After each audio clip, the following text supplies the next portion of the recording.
Hello, everybody, Hello, everybody. and My name is welcome. Ethan Kipp, and I am terribly sorry. We are having a small technical issue that I am currently just in the middle of fixing. Once that's taken care of, we will be good to go. In the interim, we are going to introduce what we are doing here. Unsurprisingly, maybe, is the fact that you are tuning into, if you couldn't tell, a little game called Scheduling Conflicts, the only premium adventure that only runs when other adventures get canceled. Hence why our stream setup is all goofed, and I am fixing it at the speed of sound. You can catch me on the Exactly. bottom of the screen, slowly moving my camera so that I don't look like a total goober. I am about to fix our next person. This is actually a surprise to me as well as everybody else. Who is this? I don't know yet. Oh my goodness. Guys, it's getting silly over here. It's not So while fixing well. while this is being fixed, I'm going to introduce my character I real quick appreciate to that. get that out of the way. I'm playing. First of all, I'm Spencer. What's up? The typical DM for the Party Makes Things Worse, which has been postponed this week. Please join us for that session next week. I am playing Carl Denis. Carl is the wronged for this Monster of the Week game. And I'm sure you're gonna figure out who wronged him in the gameplay. He's gonna be saying it, so I'll leave that. But suffice it to say, his son and his wife have been taken from him, and so he's on a path of revenge. Carl Denis has a lot of tough, and that's about it. He's one tough SOB. He's built for combat. If you put him in some other stuff, he's probably not going to do so great at it. He's got an enchanted dagger and a hunting rifle, which I think every hunter should have if we're talking about preparation. Otherwise, he met his ally here, who's going to be introduced in a minute, when his ally was out on one of their initial hunts, however that came to pass, and saved them from certain death. Which is, That's I mean, that's wrong. Carl Denis. Mm-hmm. And that's it. That's Carl. Okay. I have just finished fixing in, let's call it the biggest available set of air quotes manageable. There's currently text just over the top of DM Writer's room that says scheduling conflicts because I can't figure out how to change it. Hilarious. But I think that this is all wins, and I'm gonna make it look just a little more appealing while we Just take a care of the bit. last of our stuff. We still have a minute because Stefan, if you can introduce your Yeah, character, that'll buy some time here. great. So my character's name is Frank Clearview. They are the Divine, and they're kind of like a wandering squire in this sort of 1980s sort of vibe, underneath like this like secretive order of like the Green Woe Knights, and they're out like kind of like hunting these like the Council of Corruption who kind of like seed their like darkness and mistrust and stuff wherever they go. So he was out doing that, got on his first mission, I guess, got caught up and saved by Carl. And he's got like these like kind of dark eyes, but if you look at them up close, there's like little like specks of light that kind of are in the pupil and iris. And has a very like shabby like jean jacket, jean pants on, but they're like, especially from his travels and stuff, they're pretty dirty and kind of like torn and like falling apart a little bit. Some of it's like very very frayed to the part where it like his jacket's kind of like a little Swiss cheesy, I guess. And I guess underneath that, is surrounded by cats that are angry about something. The distant He needs- meows really punctuate. he needs to be released. I'll let him out in a moment. Yeah. And like I guess underneath that he's got his divine armor, which is like this kind of like crystal wooden plates of Wow. underneath this jean jacket and pants. I did not give a physical description, so my mistake there. Frank Denis is 43 years old. He has like stringy hair on the top of his head that he pushes over to keep it looking clean. A bit of stubble, but he can't grow a full beard. A bit of a beer gut. He did some Batman training, so now his nerves are a bit more deadened, so he can handle this combat. But he didn't do a whole lot of physical training. Not a lot of running, not a lot of weightlifting. He just was like, just beat my ass up, and we'll see how it goes. That's Frank. Fantastic. We do have a skeleton for the spooky season that we are Let's currently go. in. So, we're going to call this the actual intro of the show now. We've gotten to know our characters. We had a pretty big technical snafu at the beginning, but I've managed to amend it to the point where, well, it looks fine.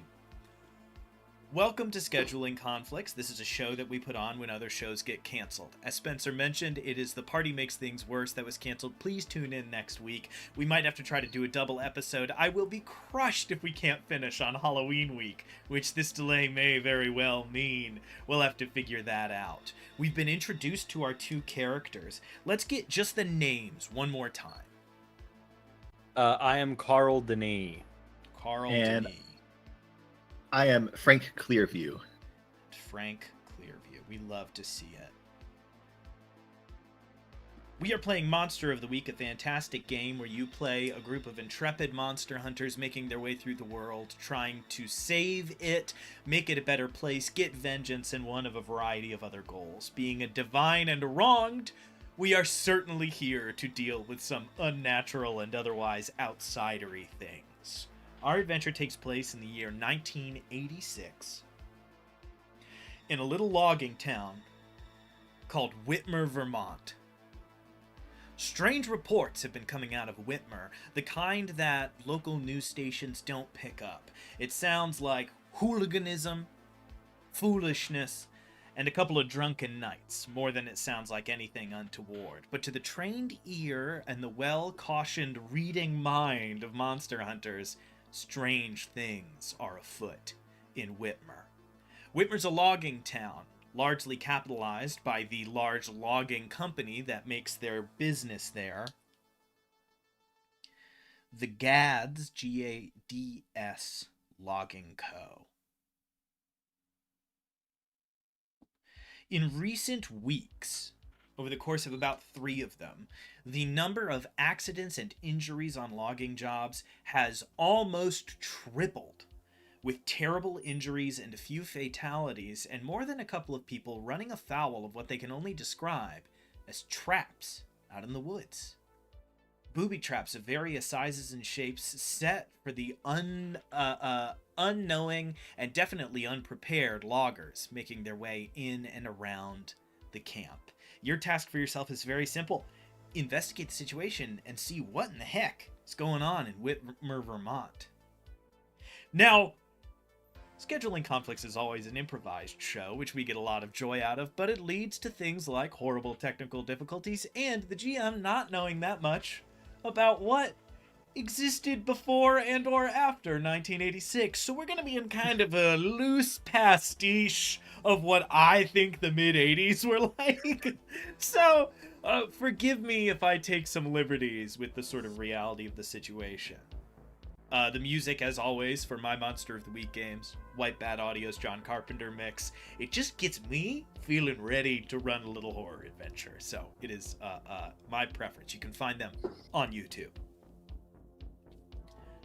When we open on our daring duo of adventurers, what situation do we find them in? What does an approach up the steep and winding Green Mountains of Vermont look like for Frank and Carl?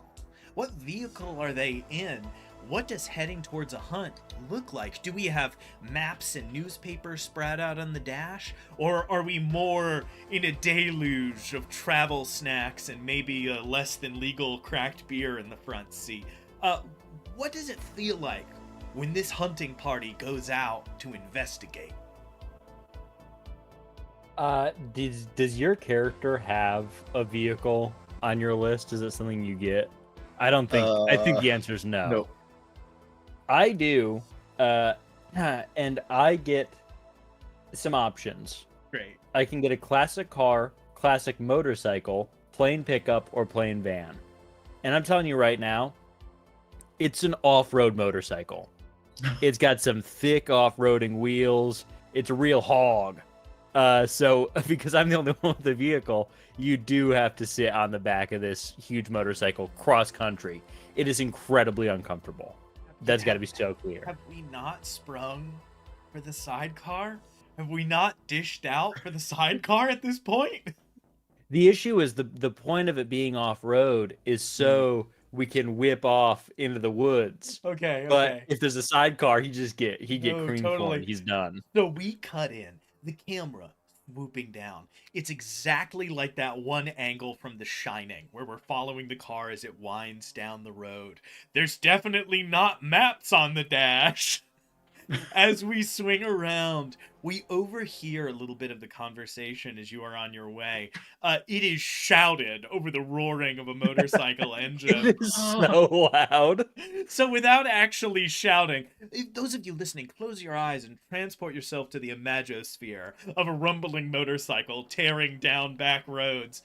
What are the two of you talking about as you head towards Whitmer? What are the early thoughts percolating in your hunter minds? This is such a foul machination, though, that you're using, but it is getting us where we need to be to stop greater evils. But why is it so loud? I mean, think of it kind of like a horse whinnying. You know what I mean? It's probably pretty similar to that. It's just like a He kicks into fucking the next gear and is ripping. Now, my big question, it sounds like somebody's just leaving some booby traps. It could be a monster, could be anything. Maybe someone's hunting a monster? Not mentioning that Carl Dennis is clearly from Eastern Tennessee is bullying. Not Carl telling us. Denis. Carl Denis. Hilarious. Yeah, but I mean, it could just be a person, right? The booby traps incidents, could be anything. I don't know if it's going to be a monster. There are definitely many people out there whose hearts have gone so ill they are at least monsters on the inside, if not on the outside. Will that help you if we have to kill a regular person? If you think about it that way? I think my order kind of allows us that. Well, it's not without precaution. all right. Whatever works. My money's on the goddamn Mothman, though. Yes. As Frank, you shake your head as this is about the 100th time Carl on the way to a job has said, I bet it's that goddamn Mothman, though. That son of a bitch, he took my wife. Oh, I love these characters The already. Mothman took my wife and kid. As we are making our way down the road, Frank, your vision, as always, starts to drift into the forest around you. You cannot help but peek at the moving of the trees. You are somewhat disgusted by the fact that this looks like a normal forest to the untrained eye, but you know the look of a forest that has been felled and regrew and felled and regrew many times. The trees all nearly identical heights, the canopy covered, altered and bent as you are getting closer to this logging camp. And it's time for you to roll Boss from Beyond. It's the start of our mystery roll plus week. Rah. Spencer, what's our cutoff time? It's gonna be 10:30 if we need to stretch. We got a 30-minute stretch. Nice. All right. So on a 7, I rolled a 9. Awesome. Yeah. And so you asked me for something complicated or difficult. Either case, you get to ask them one of the questions from the Investigate Mystery movie move right now. So, what happens as you stare off into the distance, your eyes fall on a patch of these trees, and you hear a voice sort of blooming in your mind the way that it has before. And in the far distance, far beyond what Carl Denis can see, you see a figure looking back at you, standing tall, gnarled roots growing out of their head. For all the world in the modern, hip world of 86, they seem to be holding a large axe in one hand and maybe a shield in the other. A figure whose visage you are familiar with many times over, and you know that you are permitted a question, but that they will ask something in response. Looking at the investigative mystery, What question do you have to ask? And be careful to not ask something you already know from some of your prior research. All right. So for those of you who've never played Monster of the Week before, you have a list of hunter moves that you can take. A lot of the individual special moves, like the one that we get to do for Stefan's character, give you one of those as a result. So Stefan can ask, what happened here? What sort of creature is it? What can it do? Where did it go? What can hurt it? What was it going to do? And what is being concealed here? He can ask one of those questions to try to noodle his way forward, because he has this otherworldly master that he answers to. All right. I think I'm going to be going with what is concealed here, because I have a 0 to my sharp and might need some extra supernatural eyes on the ground. What is being concealed here? You get a flitting and unsteady vision. At first, it's first person. You're running through the forest, whoever you are in this moment, but your joints ache, your shoulders hurt, your knees feel like they're, whatever cartilage was holding them together is long worn. And you are sprinting. It's rare for anybody over the age of 26 to really run for just about the rest of their lives. And this person is very old and is running as fast as their feet can carry them through the woods.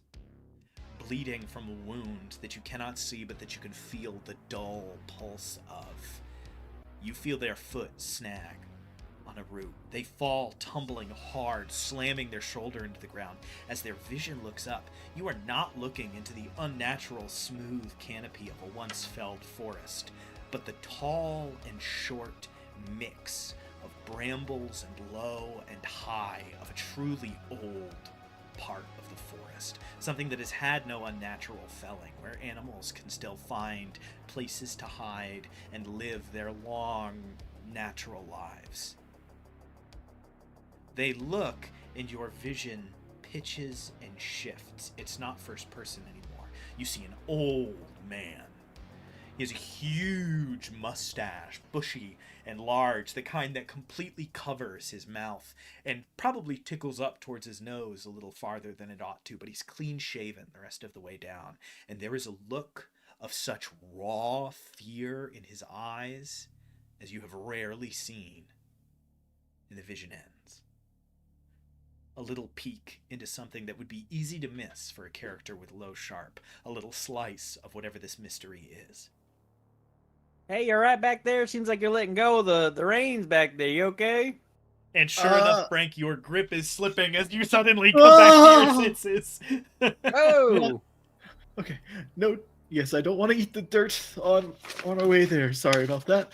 Yeah, I got a vision though from the good old Green Knight and such, and seems like there's some like really old growth to the forest that's still out here. Ooh.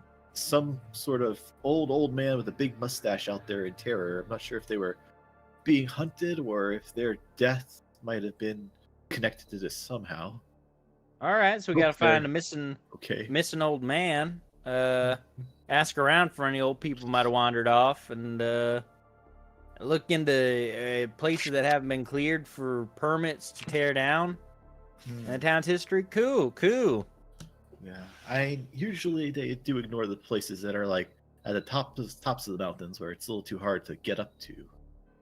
But how'd that old ass man climb up a mountain though? That's a real question. Yeah.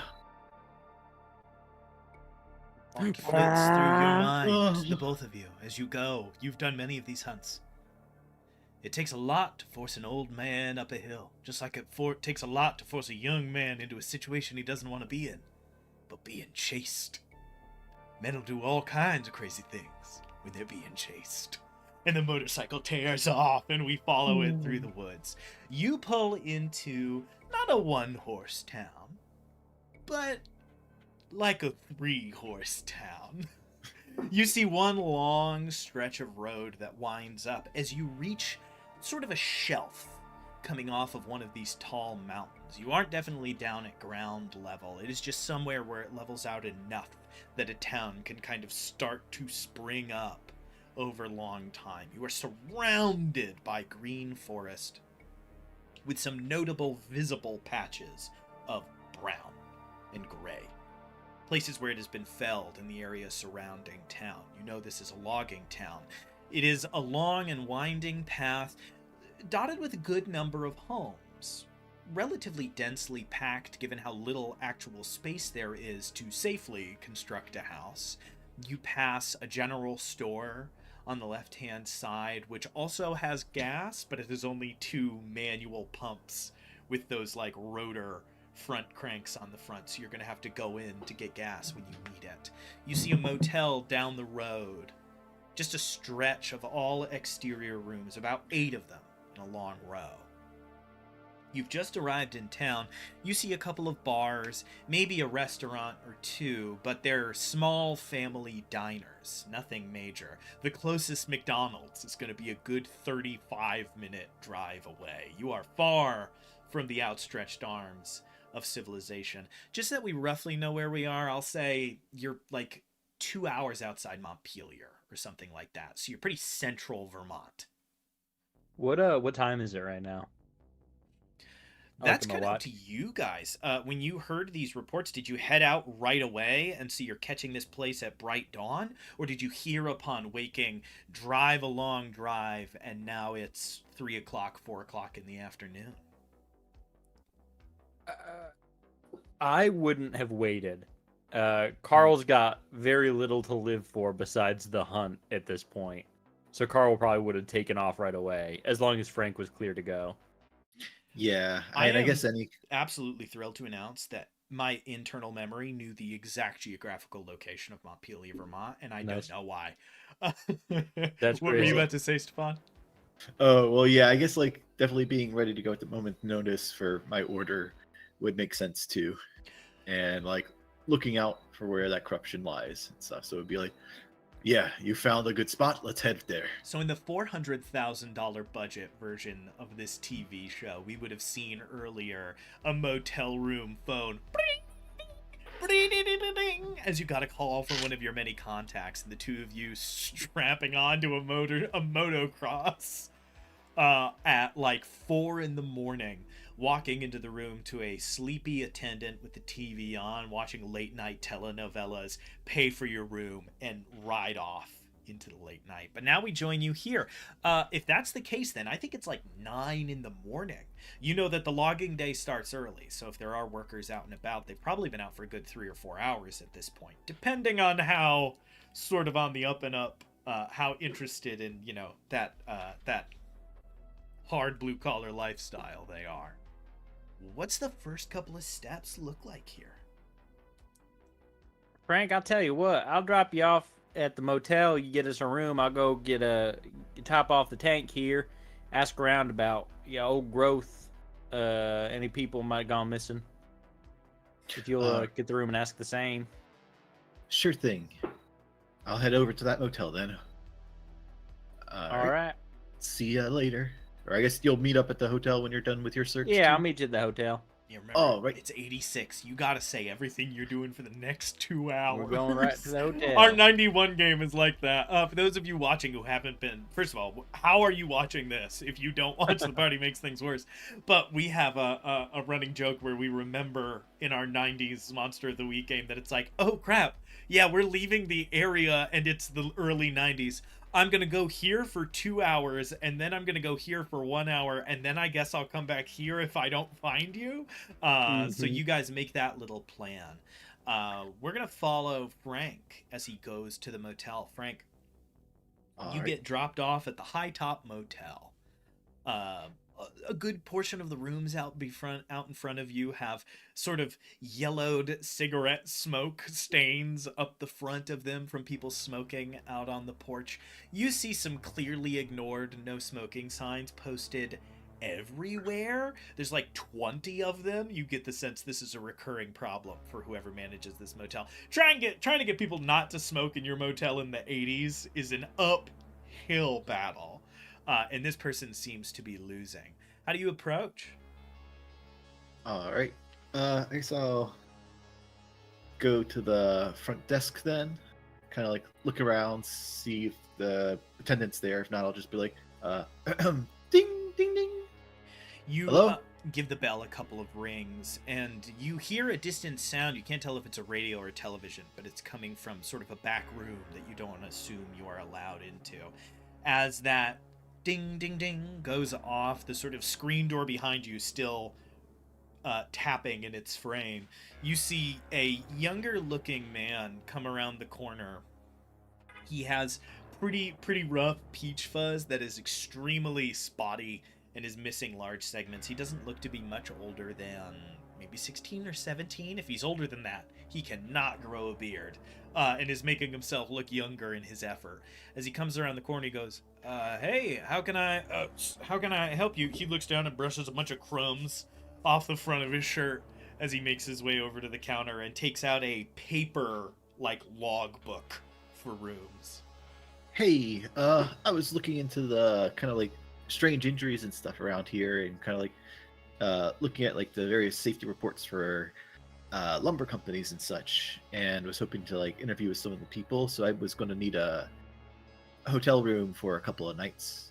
What are It's you? kind of just more like, You an OSHA man or something?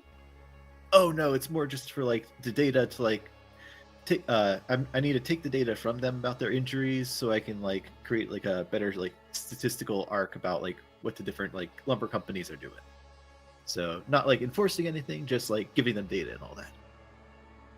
All right. Sounds fine to me. Sure thing. You need a room. How long are you planning to stay for your business? I think it might take about a week or so, probably to survey, depending on how many people have been kind of like injured or on the mend and stuff. All right. It'll set you back an appropriate amount of money to stay for a week in 1986. And he Great. and you hand over that payment in cash. He does not take anything other than.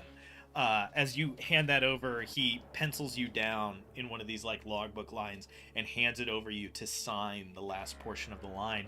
As he takes a like gray metal money box out from under the counter, opens it up, and starts to count out your money and give you your change. Great. I take my empty wallet, put the remnants of the change back in it. I was just like, ah. I kind of sigh. There goes most of it. I think Yeah. Carl might have sent me here just to like empty my pocket. A literal actual moth flies out into the middle distance. He hands you a room key for. Would you have requested a room like way out on the edge? Would you not really care? Closer. Yeah, on the edge sounds good. Just kind of nicer. Whichever one has like a good like set of windows in view. Sure. He just gives you the key for room 8, which is the very last one, all the way at the end. As he hands you the key, if it looks like you're about to leave, he takes the time to go. And hey, no smoking. Yeah. Oh, No yeah, smoking in the rooms. terrible fire hazard. I agree.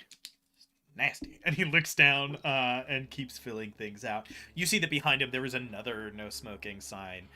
You get the sense that something about that bothers this young man in a profound way. Did you have any other business you wanted to take care of in the motel? Is there any kind of like brochures I can pick up, or do you know of any of the people that have been kind of injured that I can get a start to interviewing?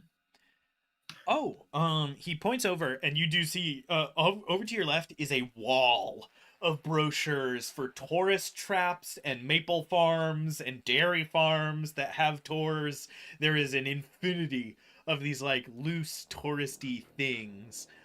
You get the sense the motel probably gets paid a couple of bucks to keep these here month over month.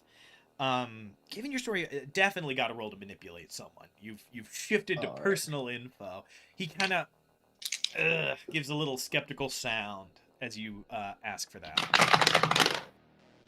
All right. That was a 3 in total. Now, I'm not gonna try to tell you your business, but just you seem like kind of a lowlander. Be careful asking people's private stuff. I'm not gonna tell you any private information of the people around here. You go over to the logging office. I'm sure they'll give you what you need. All right. Yeah, I'll try to respect their privacy, and like all the data I take is confidential as well. So, not to worry. All right. Well, have yourself a good day. Grab whatever brochures you need. And you see he turns and heads back, and you hear the volume on whatever he was listening to get turned back up. Probably a TV. Slice us off a piece of that brochure pie. What are the offerings here in town? Anything cool? Oh, in town. Interesting. So you guys want to know what is sort of Yeah, in this what do they think in this tiny town is like brochure worthy? huge. I love that. Yeah. Because there is one of these every 5 feet. You do see the first one is for Terry Brook Maple Farm, and they show like just some vague pictures of like maple taps in trees and a picture of a horse. You have no What's idea there? what's gonna like. It's clearly telling you to come on down, but you're really not sure what is going to be there when you get there. Yeah. The other thing that you see is an advertisement for Vermont's largest spoon, which is just 20 minutes Yeah. outside of town. So, I mean, I know we're trapping that I damn monster. yeah, but you do see an ad for Vermont's largest spoon. The kind of stuff that you see out on road trips like this. There's a lot of other stuff that's sort of within a certain radius, but you'd have to go down the mountain to get to them.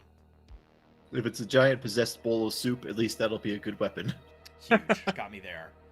All right. As we cut away from there, as you walk back out to get a look at your digs, Carl, what are you up to at this same time? Carl just pulled up to the gas station pump, puts down his kickstand, and then walks in, bell jingling in the door. You walk into this large general store. You see directly in front of you about 6 glass jars of penny candy. Off to the right is a series of clothing racks with a bunch of like cheap to middling looking t-shirts and other things. On the back wall are a couple of pieces of like Carhartt stuff up on the wall. Sort of the nicer end. There is food in front of you, some books off to the side, and then as you look to the left, you see a counter with a clerk. Looks to be an older woman who is sort of tending behind. There is a small shelf of cigarettes behind her, and it is Marlboro Red, Marlboro Yellow, and Newports, and that's it. Hey there, Mrs. How you doing? Hello, how can I help you? Wait, I shouldn't be from the South. That doesn't make any sense.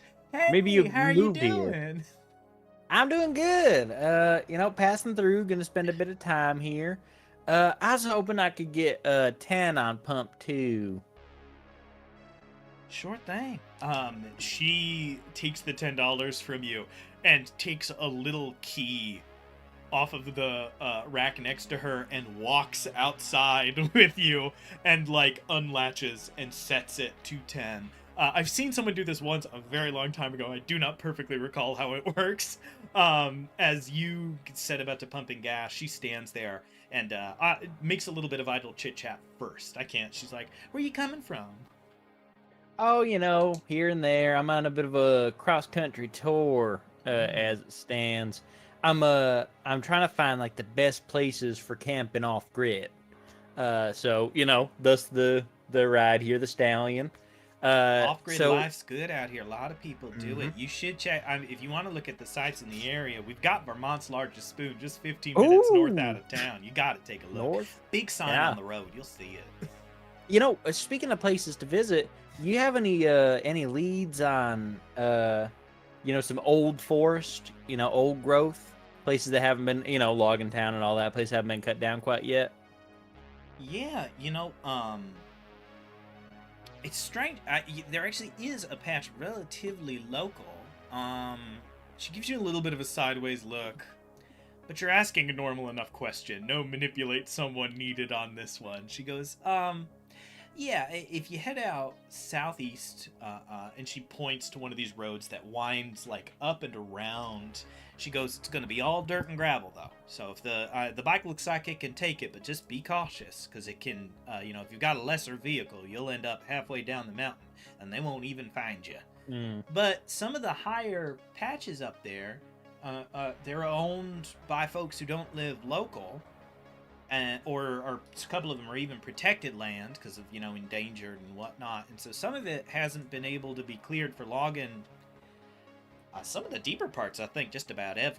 So if you head out that way you'll be driving for a minute, but you'll find some pretty good camping out there if you're trying to get that kind of old growth look to it. It's pretty impressive compared to some of this. And she points to the area behind you that's pretty well foxed with by locals. Gotcha. Yeah, it's great. Thanks so much. I tell you what. While I finish up pumping here, would you mind grabbing me a pack of Marlboro Reds? Oh, sure. And she turns and starts to make her way back inside. I give her $1.50. I don't know how much cigarettes cost now. You give her the amount of money that cigarettes are. Yeah, and here you go. Cigarette money. She hands you a pack. Yeah. Another important note, because we were playing Monster of the Week, I will say they sell some guns and ammo here. They sell like light to medium kind of shotgun stuff and maybe a hunting rifle or two. Nothing crazy. There's not a typical, nothing too outside the wall, but you'll be able to buy just about anything you need here if you end up needing something.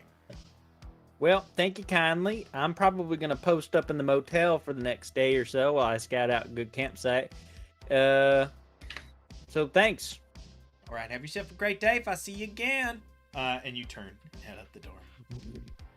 And I'm gone. Okay. You two reconvene at the motel. You have a full tank of gas, which is like 50 miles in that Woo! thing. I actually don't know if that's true. I don't know what that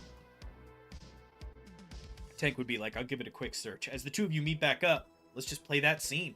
You pull up in the bike as probably, given how quick that interaction was, as Frank is walking over to the hotel room, key in hand. I turn off the hug. Oh, hey, Frank. Yeah, we got room number 8 for a week. Hopefully that'll be long enough. Ooh, nice. Sounds good. You get any word on the goings on? Not too much. They're pretty private here, but with the injuries and stuff, maybe some people will want to kind of like commiserate, share their experiences, I hope, and give us some clues. Yeah, sounds good to me. Tell you what, you hear anything makes it sound like maybe Mothman's involved? Haven't seen any mothballs or anything, so they're not. Don't think they're worried about that.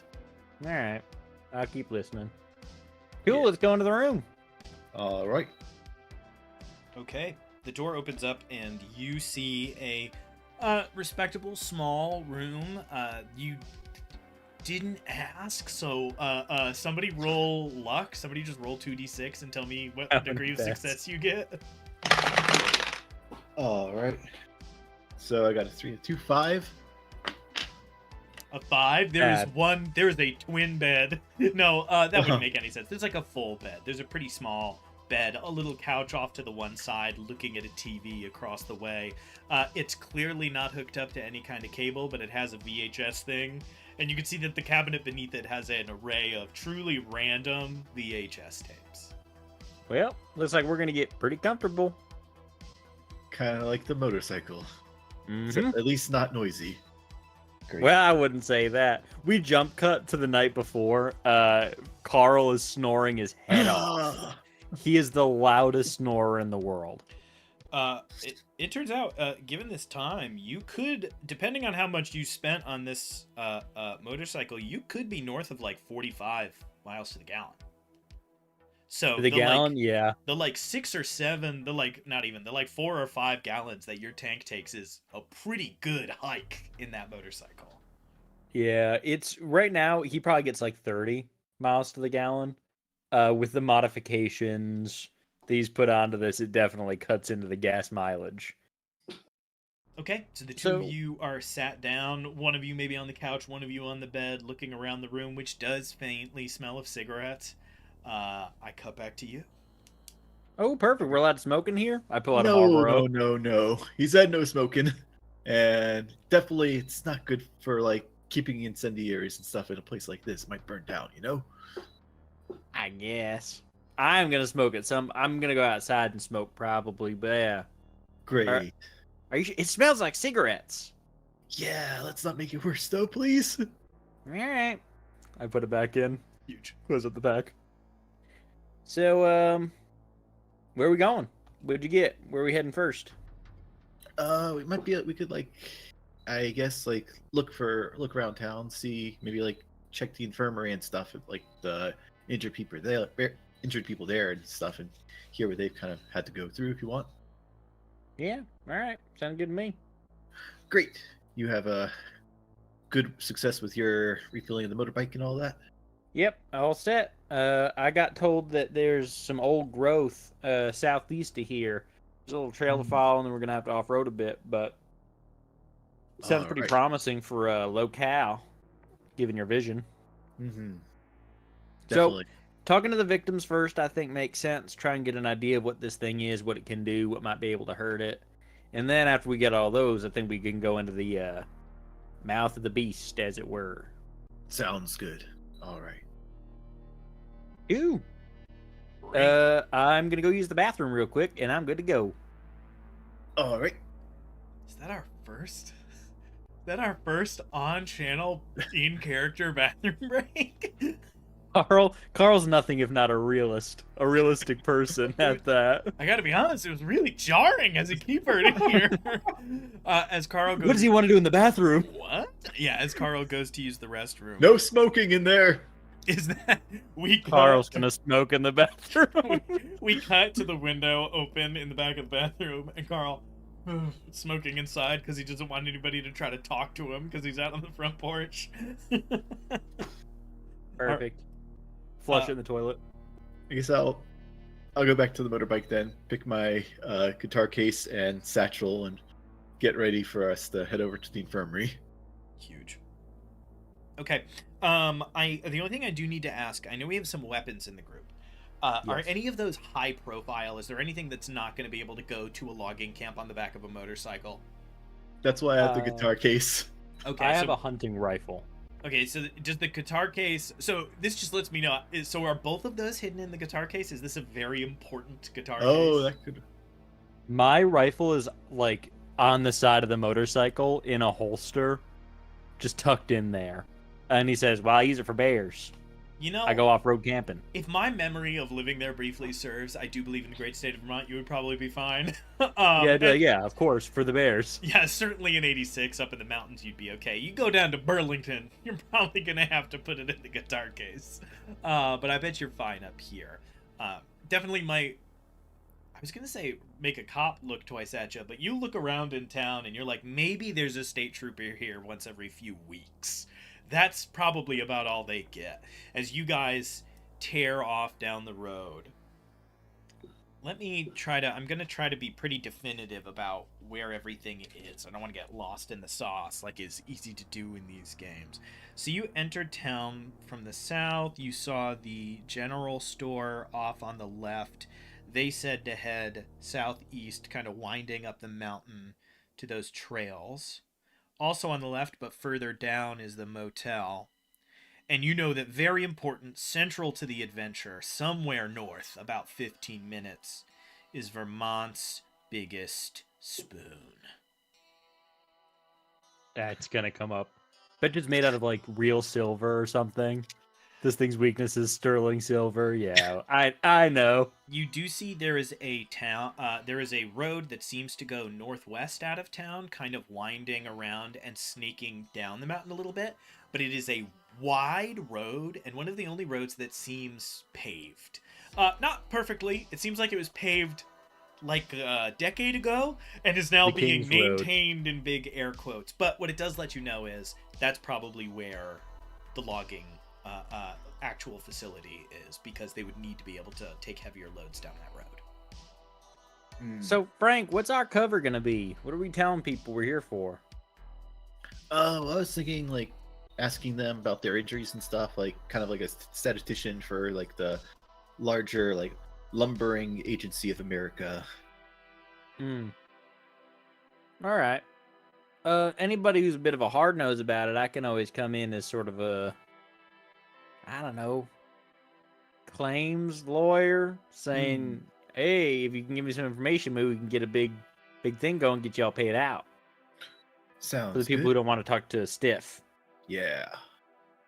So we can split the work there a bit. You go in first. Anybody who gives you a hard time, I come in. Sure.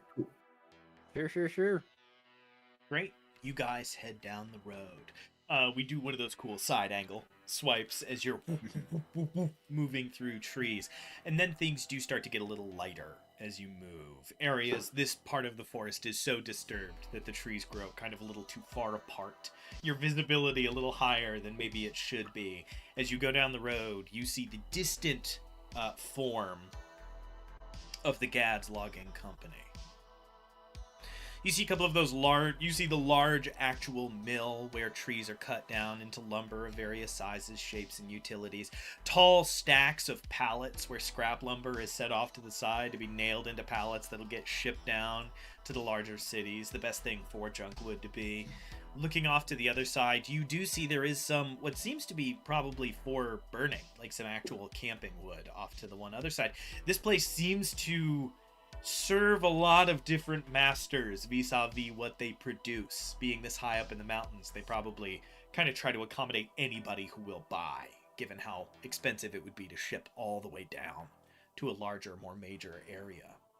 As you pull up, you see lots of people working. For how small the town is, it seems that this mill employs, definitely hard to say, but probably people from a few towns. It looks like it might be north of 100 people working here. That's quite a bit. The vibes, as you pull in, do not seem good. Downcast eyes, quiet demeanor, the loud buzzing sound cutting through, you would think would be cutting through conversation, but is cutting through nothing but eerie silence as people set about making eye contact with each other and making their way around. There's a grim energy flowing through the logging company this fine morning. Frank, you go on up ahead. I'm going to put on my disguise. All right, sounds good. I'll go find out where the infirmary is. Sorry, this dirt biking lawyer. Just... Okay. You hop off with a bag with your change of clothes in it. How deep does this disguise go? Is it just like a suit jacket over your normal clothes? Is there like a tin of pomade and the hair goes back? Like, how deep are we going here? Carl normally wears like a big trucker jacket, a denim trucker jacket that has armor plating in it, just tucked in.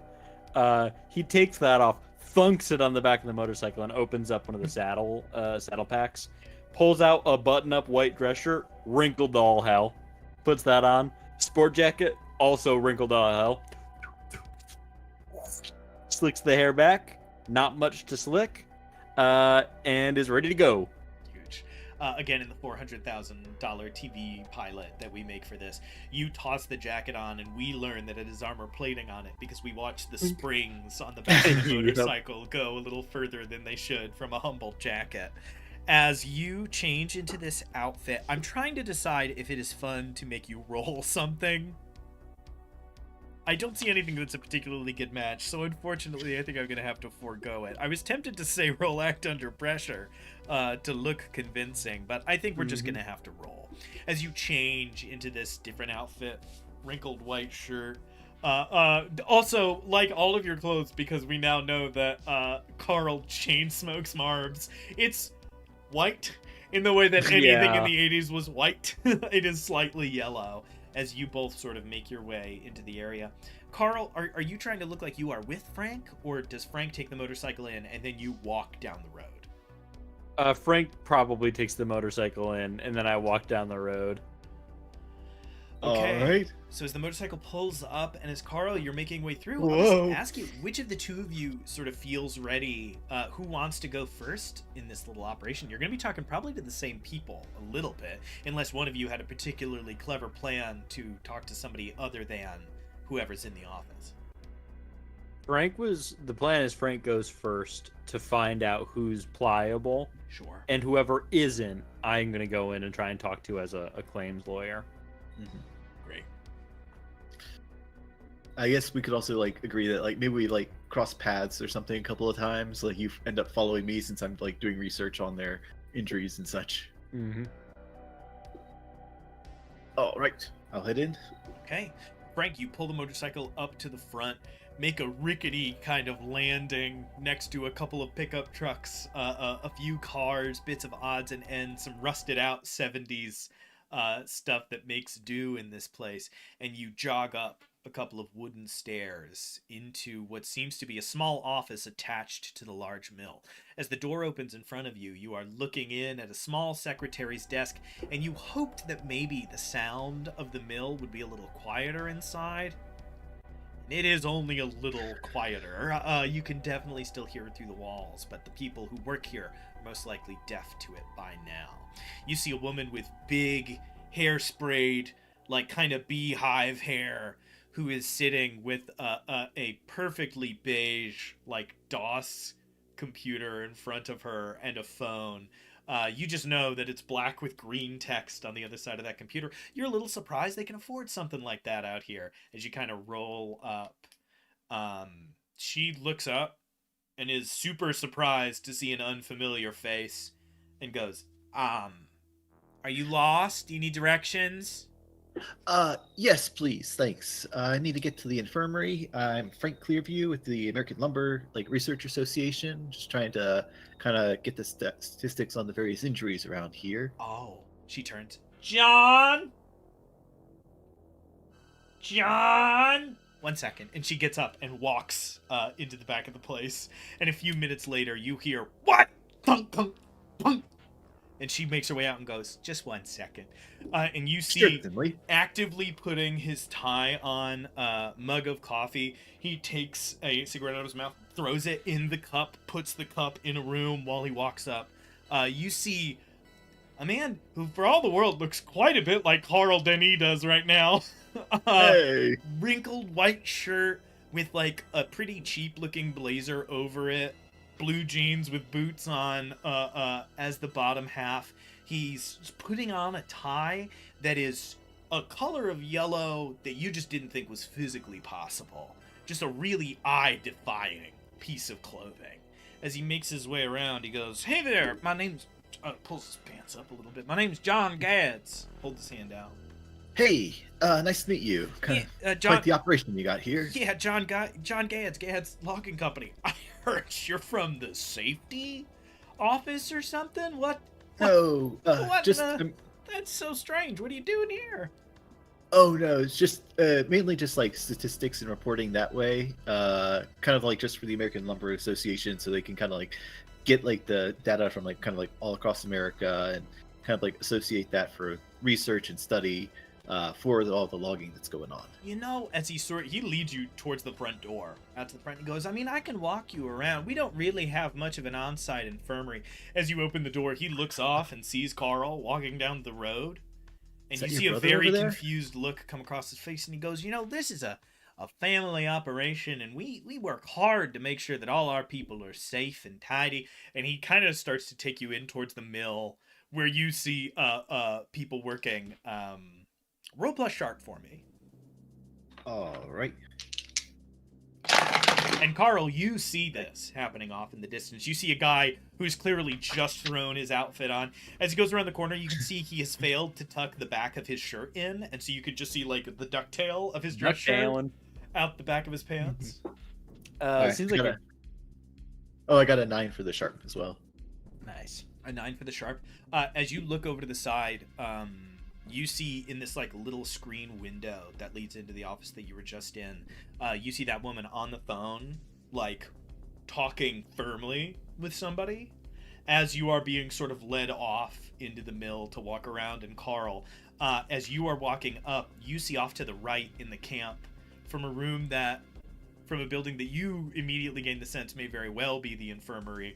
You see a couple of people with like injuries and bandages on being led out the back and out and around the mill so that there will be no one in the infirmary by the time Frank makes it over to there.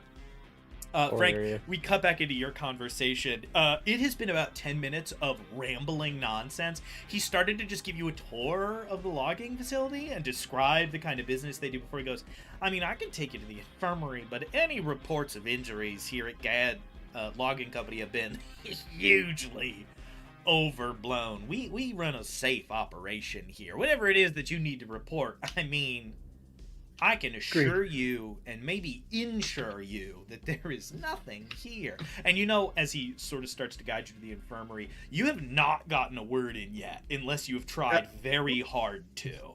And you know, maybe we can even talk about paying you for your time to come out here on such bad information. That's so unfortunate. As he passes you on the back and starts to lead you towards the infirmary.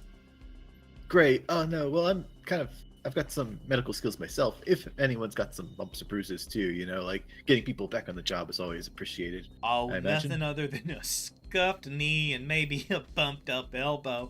And he walks you over to the infirmary. You open the door and you see, with your previous sharp check, you see like a dude with a stethoscope on, but the rest of his clothes are completely normal and fairly dirty. Like, he is in no way in a sterile environment.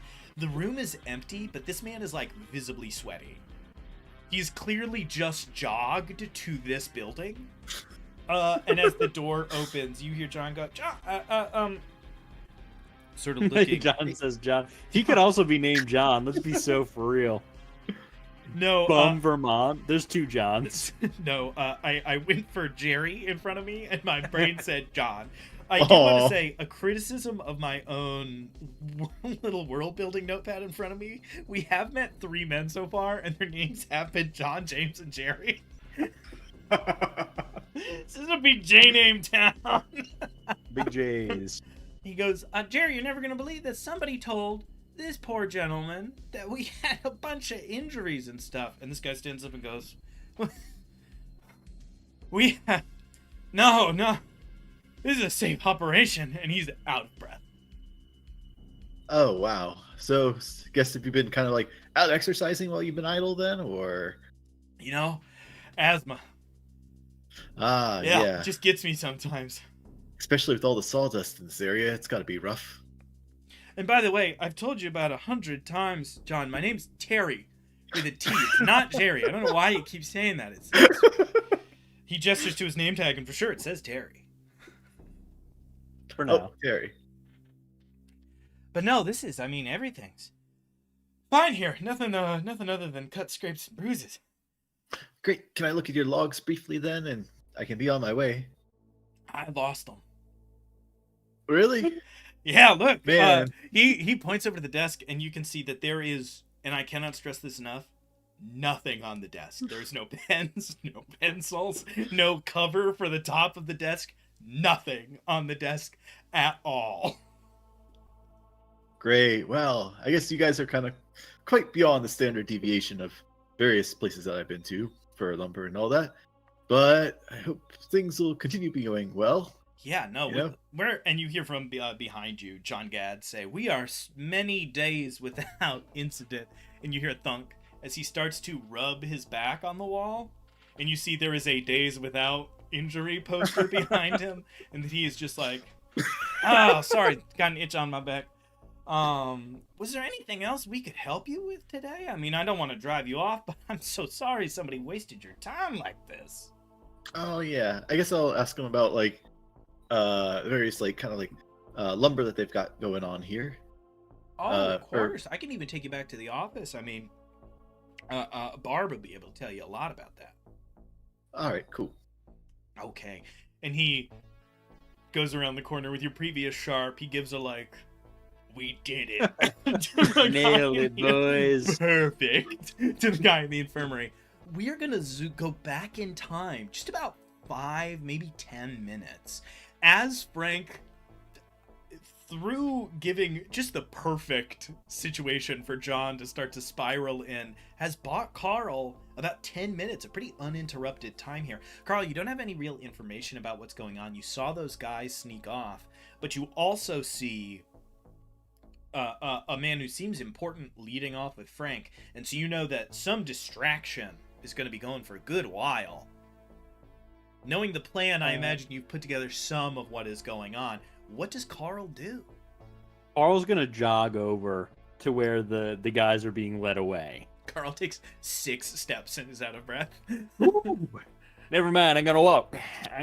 I'll get there. Actually, no, with Carl's tough, With Carl's tough, Carl's one of those people that runs a marathon smoking a cigarette while they Yeah. run. Like, you jog your way over, and you truly do see what seems to be an actual medical professional of some kind. They aren't in like a white, they aren't like scrubs or anything, but like they're in a button down that's clean. Their sleeves are rolled up. Their hands seem clean, and they are like angrily kind of leading people over past one of these things and being like, don't move, to be careful, as he kind of jogs over to one of these dudes. You see one of them is on crutches with a big bandage around his leg.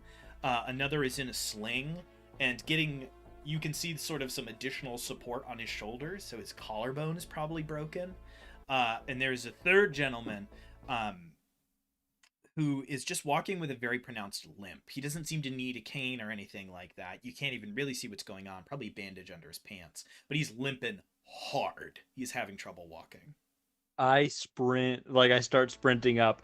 Doc, somebody cut their damn arm off back there.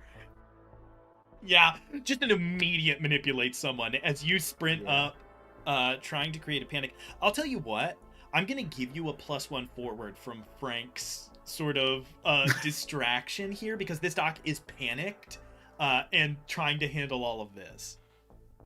All right, that got me up to a 9. Up to a 9? Okay. Which is gonna, I have to prove something. I need to do something to prove to them that I mean it. I know, it's a shame it didn't scooch you up to that 10, but it's still pretty solid. Okay, let's see. On a 7 to 9, they'll do it, but only if you do something for them right now to show that you mean it. If you ask too much, they'll tell you what, if anything, it would take for them to do it. He wouldn't ask you for ID. I think he just looks at you and he goes, "Oh, all right. Come on, show me. And he comes around the corner and starts to follow you, assuming that you are going to take him to wherever this horrible accident happened. I start like jogging out that way, and then I start huffing and puffing like a chain smoking cigarette user, and I start pointing. I'm like, he was at the mill. He's just right in there. You'll probably hear him screaming once you get close. All right, I guess that's we'll call that no, yeah, that's pretty straight up and down. Do something to make them think that you mean it. As you you said cigarette user, like it was an anime ability. Cigarette user, 3rd floor. As he starts to, okay, and jog off, everybody else in the camp that is still working looks over and sees the doctor running towards the mill, and you see the consequence of your mixed success. About 8 more people start running in that direction, thinking that something horrible has happened, just as Frank is coming around the corner to actually go to the infirmary. I turn to the people left, the injurious, and I say, well, hey there, fellers. We don't have too much time because that was just a gambit there. Nobody actually cut off their arm. Looks like a lot of people got injured here, though. Pleasure to meet you. I'm Carl Denis of Denis & Sons law firm. I got a few questions for you. Who here loves money? Oh, powerful stuff. Yeah, go another manipulate someone. Pop another charm off. Unless you thought you were trying to go for one of these other... That's the thing that it seems like you're doing manipulating. To me. But act under pressure, I could be convinced. I'm gonna do manipulate, and it didn't matter. I did roll, and I got a 6 and a 6 for a 12 total. Dang, huge. No failures yet. I was gonna say be careful and mark experience. Mm-hmm. With that 6, 6, 12, you see that like they all look to each other, and you see a like wave of relief with the doc not around, and like they all raise their hands, and they're like, they don't know that you're here? Nope. That's what I'm about. I'm going to be real quick. So here's the thing. We don't have a lot of time to talk here, but I'm staying at the motel. I'm in room number 4. Everybody knows the motel, small town. I'm going to be there for about the next couple days. We're in room 8. Wrong. So feel free to stop by, slide a note under the door, knock on the door. I'll see you in if I'm there, and we can get into contact with each other. So I just need to ask, how severe are all your injuries? Yeah. You watch as you say all of that stuff about door number 8. You see these 3 guys like look over at each other, and you see immediately a like, and we're all in, whip across their faces as the 3 of them realize in this moment they can all get away with this only if they all do it. Yeah. And so they quickly co-sign that. The one guy goes, I mean, I'm not too bad. The one with the limp is like, I'm not too bad. I'm on the mend, but it could have been a lot. It could have been a lot worse. Oh, yeah. Seeing that you're Exactly. kind of a lawyer, and then the other two that are injured say in perfect unison, I might never work again. In unison. There you go. All right, can you tell me just real quick, what was it what got you? Okay. It's a little bit of a cacophony of noise, and you are under limited time. As you start to you hear a like an alarm go off in the mill, like somebody probably hits a stop button as they reach over there. I want something here just to see. I'm gonna say you're gonna get a little bit of information no matter what. Give me an act under pressure to see as the kind of tension builds in this situation. How much can you wrangle these three to still be helpful? All right, that's a 7 plus. Act under pressure is Plus cool, so an 8. 8. Even the 7 would have gotten you. Worst outcome, hard choice, or price to pay. I know exactly what this is. You have a choice. You look up and see that doctor in a full sprint, heading towards where you are. This situation clearly was immediately figured out. You have a simple choice to make. You can either get this like bevy of information now, and the doctor will probably kick you off the company grounds and you probably won't be allowed back, or you can jet now, and if you came back, maybe you could try to say like, I wasn't here before. That's kind of your conundrum here. Which of the two options do you go with? I say, all right, here's the plan. You're going to act like I just asked you something offensive. You're going to say, yeah, he was trying to get us to talk about what was going on, but we kept our lips sealed. You're going to shout me out of here. I'm getting out of here, all right? Get the hell! They all start screaming. Whoa! One of them throws a rock and hits you really hard in the back as you're walking away. The doctor walks up and you hear sounds of the conversation and like all of them talking over each other. And then as you are like breaking into a jog, you catch the doctor being like, good. You know, they'll close the camp if you talk. That's what they'll do. They'll close the whole company down. As they make their way off and you run off back to town. Sick.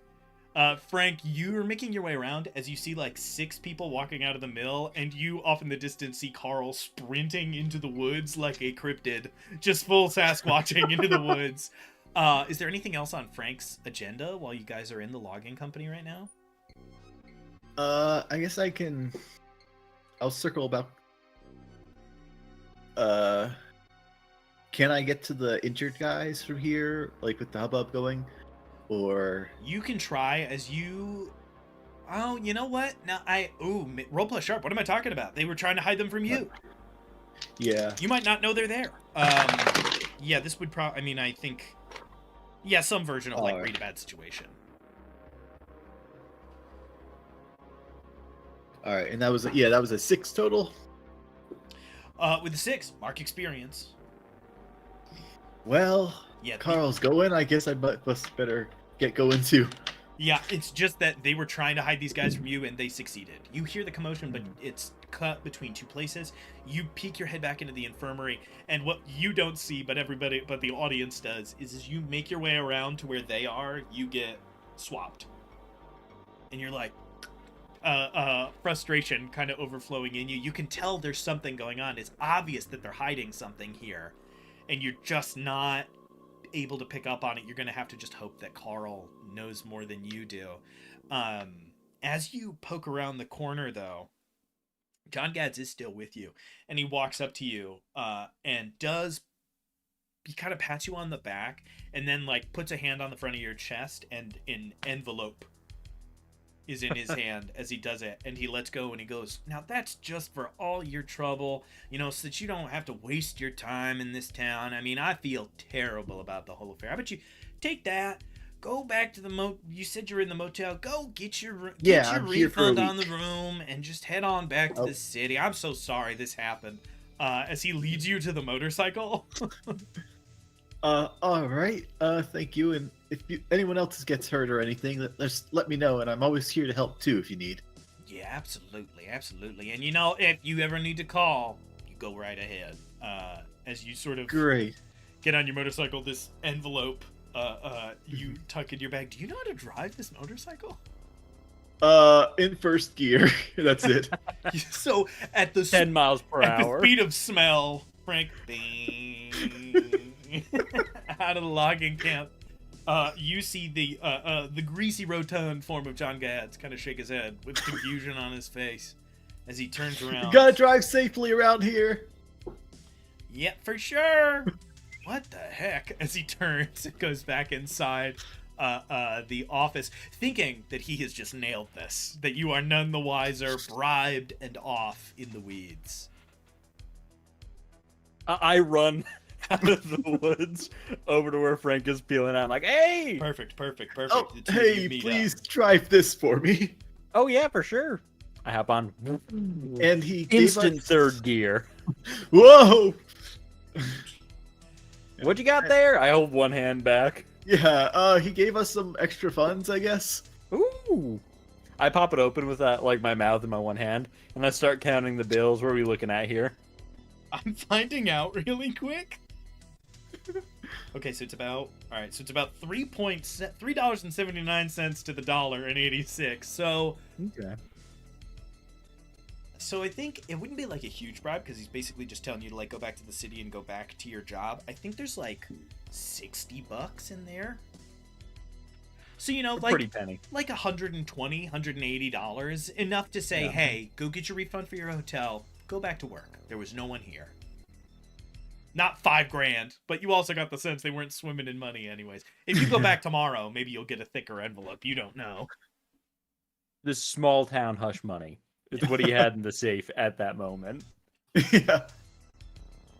Hey, $60. Go ahead and pocket that. We can use it. All right. Great. You And we're guys off. go back. Are you headed back to the motels or anywhere else you're trying to go? Or are you just waiting for those dudes to roll back up after work today? Yeah, so I talked to some of the fellows what were injured. They tried to sneak them out. Gave you a little of the Shanghai on that. So I talked to them. I didn't have a lot of time because I had to convince their doctor to run off. That didn't buy me too much time at all. But I told them to meet us at the motel, room number 8. So if they can tell us what's been going on. I am saying that we're lawyers. So when they ask about it, say that we're there for like liability and trying to get Great. work comp. All right. Okay. Great. If you guys have nothing else in mind, we will fast forward to the end of the workday as the sun starts to set about 6:30, 7 o'clock. Was there anything else during the day you guys wanted to do? Or is the next thing we're doing listening to these dudes tell their tale of woe? That's the next thing Carl wants to do. Is there anything for Frank?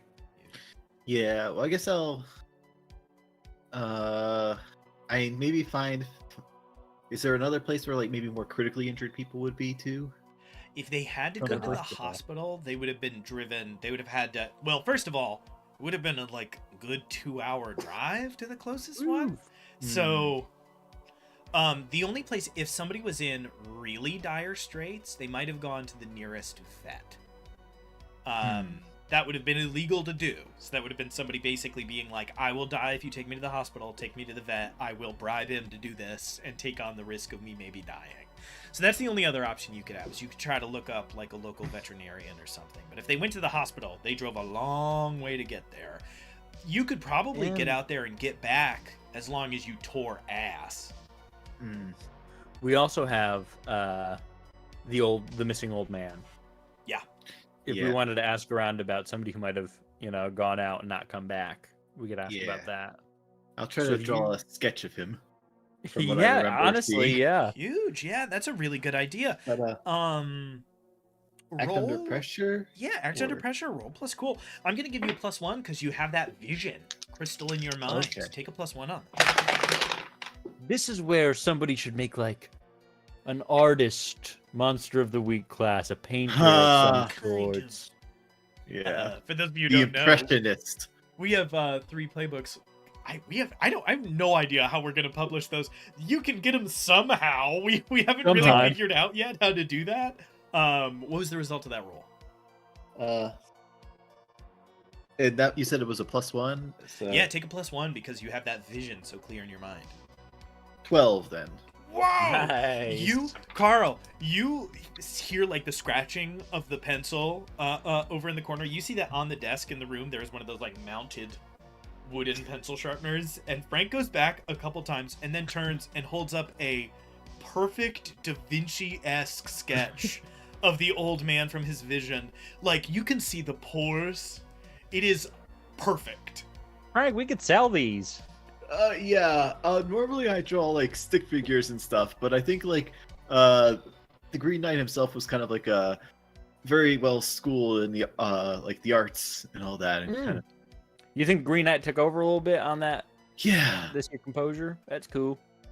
The 12, like, Yeah. it's the composition is good. Like, he's in like a little 2/3 twist. His shoulders are in a Nice. different line to show perspective. You're like, what the heck? This is The image of fear on his face. this is an ID sketch. We don't. Well, I'll tell you what. I show this to somebody in town, they're gonna know who it is. Probably anybody in town. This is a small place, so that Great. probably all work. Yeah, you've got the guy who runs the motel, you've got the general store, and like I said, there's a good number of houses. They're just dense. So if you go talk to somebody, a bunch of people are gonna see you talk to them. So that's the only thing there. I got a pretty good connection with the gas station attendant. I'll go talk to her. Huge. Great. We can do that. I guess we can do that, and then when we're heading back to the hotel, ask the hotel person, and wait for the other guys to arrive. Yeah. Sounds Cool. good to me. I pull up to the gas station here. Walk in, bell. Yeah, sorry. Once I'm trying to make sure as we discover new things, as we write new things down, we Mark have the it all sketch. down. I'm just trying to make sure we've got our whole map of the town. You see, as you walk back in, the same woman looks up, sees you, and goes, "Back already? Did you forget something the first time?" No, I'd heard something about people, a person maybe going missing, and I was hoping to get a bit of information about that. While I'm out in the woods, I figured I might as well keep my eyes peeled. Have you heard anything about somebody going missing? Oh, we get, a hiker every now and again, something like that. We've had some people passing through lately, just a couple of folks gone missing, but nothing too major. A couple of people from the logging camps, went out and haven't made their way back, should have been back by now. Were you looking for anyone in particular? Yeah, I pull out the drawing. I say, somebody said something about it, and they're handing out little copies of this. And I Goodness show the gracious! drawing. As you hand Must this, have commissioned it at Oh some my- point. oh jeepers! She reaches out Yeah. and takes it and goes, "This is beautiful." She takes a closer Mhm. look and she goes, I do think I saw this fella.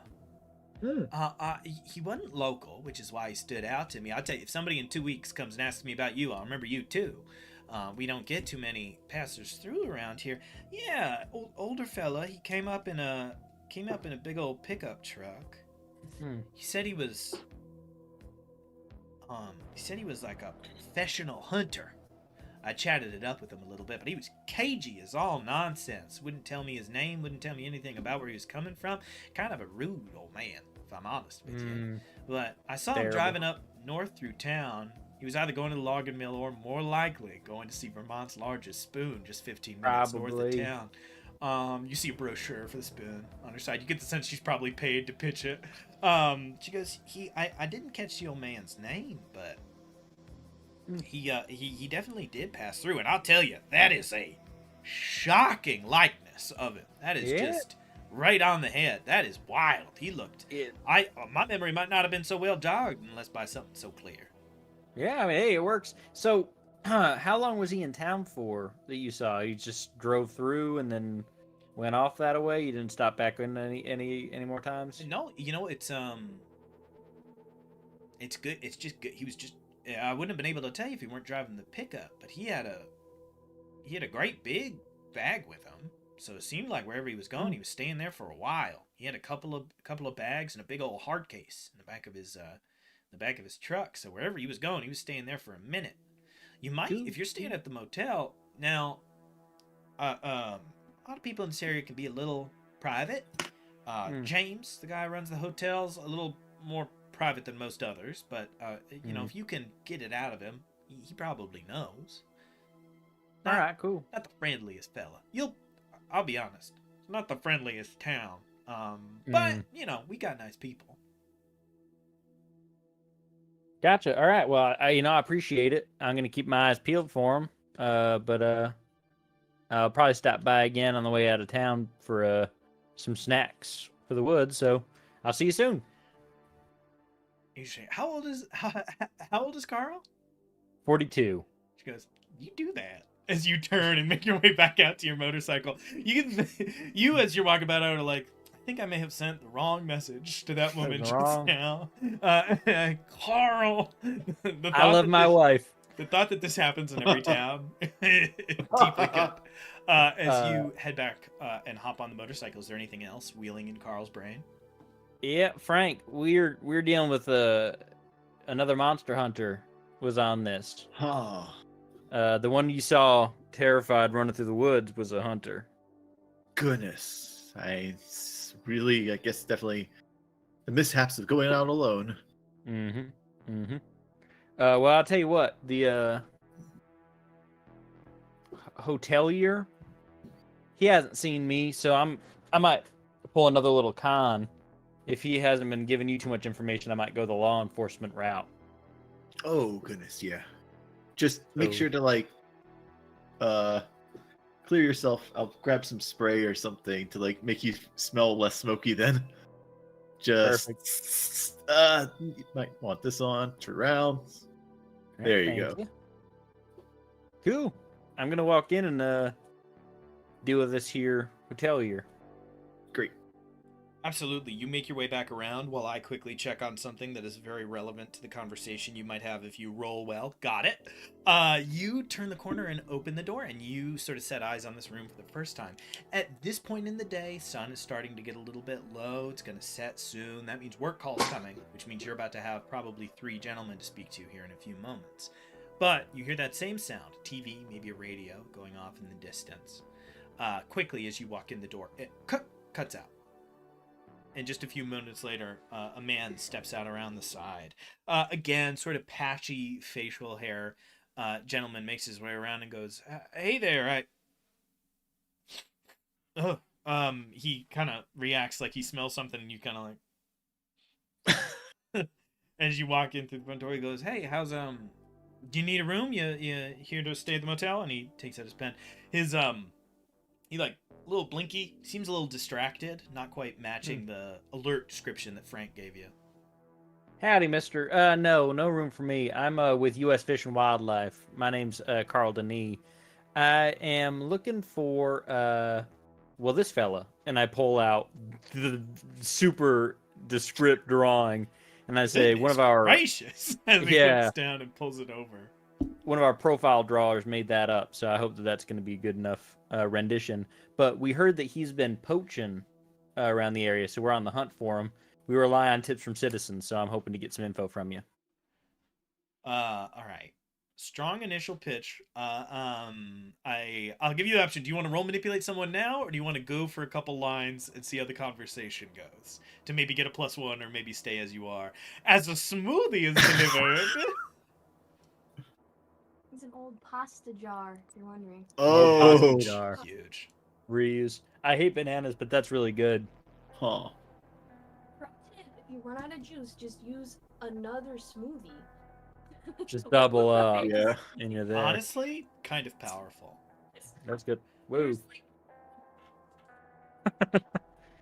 I like that Nicole did make an appearance on the Party Makes Things Worse stream, so yeah, we can actually made it. It's a good thing Michael didn't show up, or this would not be a scheduling conflict. We would have to would rename just the show. be- It would just be the Party Makes Things Worse. It would just be a bit of a reprieve from the typical. Yeah, so I'll let you can roll on this opening bevy, or you can try for an angle and keep going for a couple lines, try to get that +1. What are you thinking? This is my strongest angle, is being like, I'm somebody official, here's an official looking thing, we rely on people like you, and cutting it that way. Yeah, no matter what, he's not going to send you packing because you've established authority. Go ahead and make roll plus charm as you say this. He looks at the picture's good, he looks up at you still have a shirt with buttons on. He's like, you do see a look of kind of panic start to sort of grip him as you say that you're with Fish and Wildlife. Go ahead and roll that. What's the result? That is an 8. only if you do something for them right now to show that you mean it. If you ask too much, they'll say, what if anything it would take for them to do it? Gosh, you didn't ask much. I know what he does. It's very silly. He leans forward and he goes, oh, that's okay. Can you offer, if I were to tell you information that I may or may not supposed to be in possession of, would you be able to pardon any kind of connection to that I may or may not have? Oh yeah, I could offer you Clementine. He nods deeply. I nod along with him. Okay, as you both are nodding, he's like, I guess that is the right word. He goes, all right. The gentleman checked in here a little while ago asking about a local cryptid that I've been investigating 1 second. Ooh. And he turns and goes back in to the other room and reemerges a few moments later with a 3-ring binder that has seen better days. The like plastic cover on the front is like 2/3 ripped off and has been packing taped back flat. There's this like large, you can see the cardboard through it, and in like silver Sharpie over the top, he's written secret. You know, I'm not supposed to talk about this either, but I've had some dealings with the cryptid myself, the Mothman. So this wouldn't be the first time. You've seen the Point Pleasant Mothman? Mm-hmm. The very one. Oh my goodness. All right, we can talk about that in a minute. So the gentleman came around looking for a room. He wrote down, with your successful manipulate someone, he goes, when he wrote his name down, he said he wrote, and it turns around and it's Frank Reynolds, and he goes, but he paid with a card. And he takes the slip out, and the slip says Ed Cabot. Mm. And he goes, and then he started asking me questions. Started asking questions left, right, and center that I knew the answer to, and I gotta be honest with you, somewhat excited to get the opportunity to speak on the matter, and so maybe I told him a little more than I should, but he was looking for this. And he opens his binder, and you see a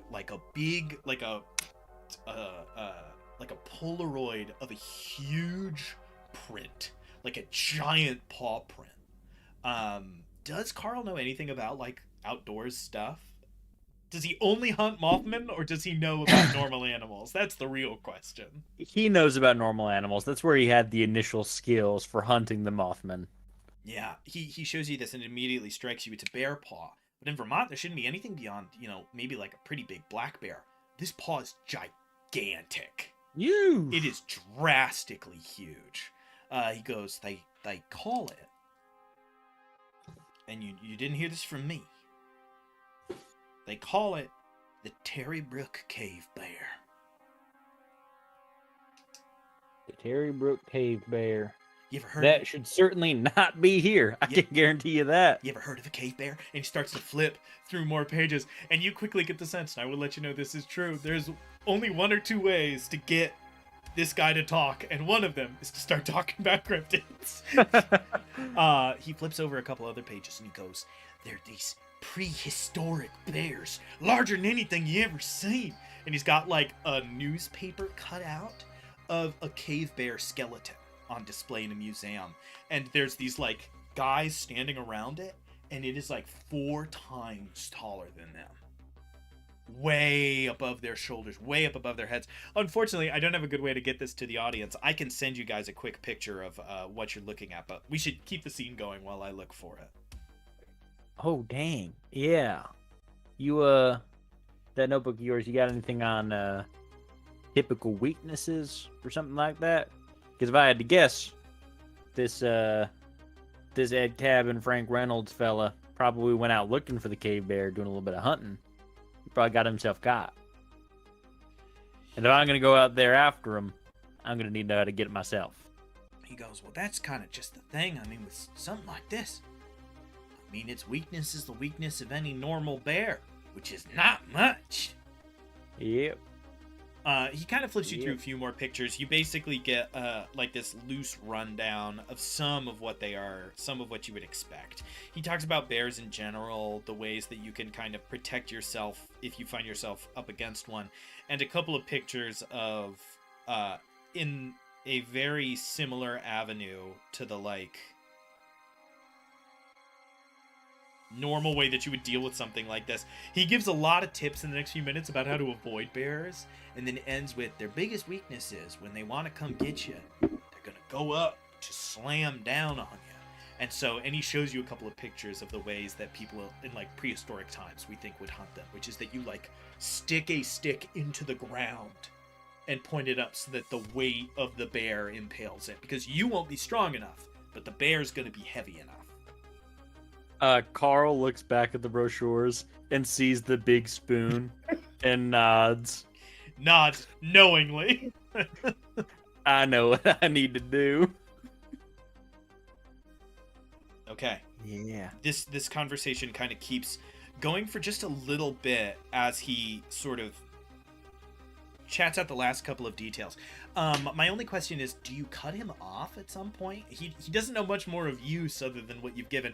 He quickly starts to talk to you about like pretty specious reports that this thing is out there, vague recollections people have, hikers who go up in the mountains and say that they see a shadow as tall as a mountain going by their tents. Kind of vague general things. And then he starts to wheel off to like the Tallahassee Chupacabra, and starts to talk to you about like other things and maybe about the Mothman a little bit. Is there a moment where Carl would be like, and we have actually talked enough, thank you? Yeah, once he realizes the Mothman is probably not involved, he does pull away a bit. He says, all right, I tell you what, I need to go deal with whatever this thing is. You've been a big help. When I get it, I'll give you one of its claws. That thing? Oh, I gotta. It's my job as a member of the U.S. Fish and Wildlife Department.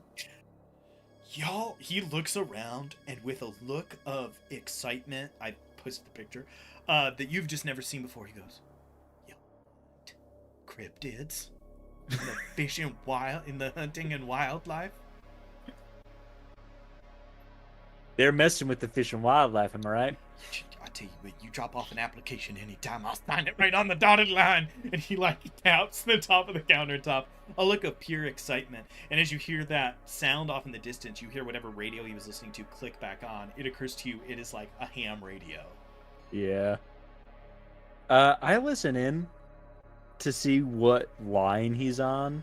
If that's just a police radio chat or something like that. Yeah, I roll plus sharp to see if somebody happens to call out like the call sign or the channel. I don't 100% know how ham radios work, so I'm gonna kind of have to flub this. It was sharp. Yeah, just you're trying to listen in while talking to him and not trying to stress him out too much so that he says, "Get out of here." 11 minus 1, 10. Okay, huge for you. You managed to like focus in for a minute. And I'll say you catch whatever it is that you need to tune in. I'm not sure exactly what that would be, but you catch whatever it is that you would need to tune in and listen on your own. I think that the signal is a bit choppy. Something about it's not quite tuned in perfectly. So it's picking up an actual like radio broadcast signal at the same time. So I noticed that like, this is 91.1. And then it goes into like the right you can conversation. I'm like, jump okay, to 91.3 right around and there, 90.9. yeah. Gotcha. Mm-hmm. Brilliant. I love it. You make a quick exit knowing that you probably have a conversation to have in just a short minute or two as you wrap this up. And he's like, I'm serious. You drop off an application as you make your way out the door. I wink and I walk out. You make your way back out knowing that there's supposedly some kind of giant cave bear that Ed Cabot was looking for.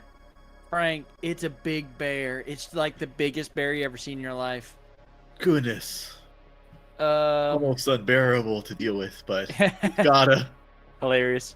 So I'm thinking we sharpen up the big spoon, we make that thing attack us, and it gets impaled by the big spoon. All right, that'll do it in. Was there a report of like traps? Yeah, that's what you heard. Do we Maybe think that they're- was just the dude, Frank? Not Frank Clearview, Frank Reynolds, aka Ed. Yeah.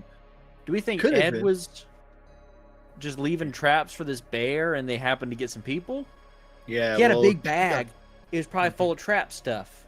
Yeah, and with him being taken by the bear, he wouldn't have been able to go back and do all Yeah. those traps. And he's an old man. It's not like he's going mano a mano. He'd probably be doing traps. That makes Hmm. sense.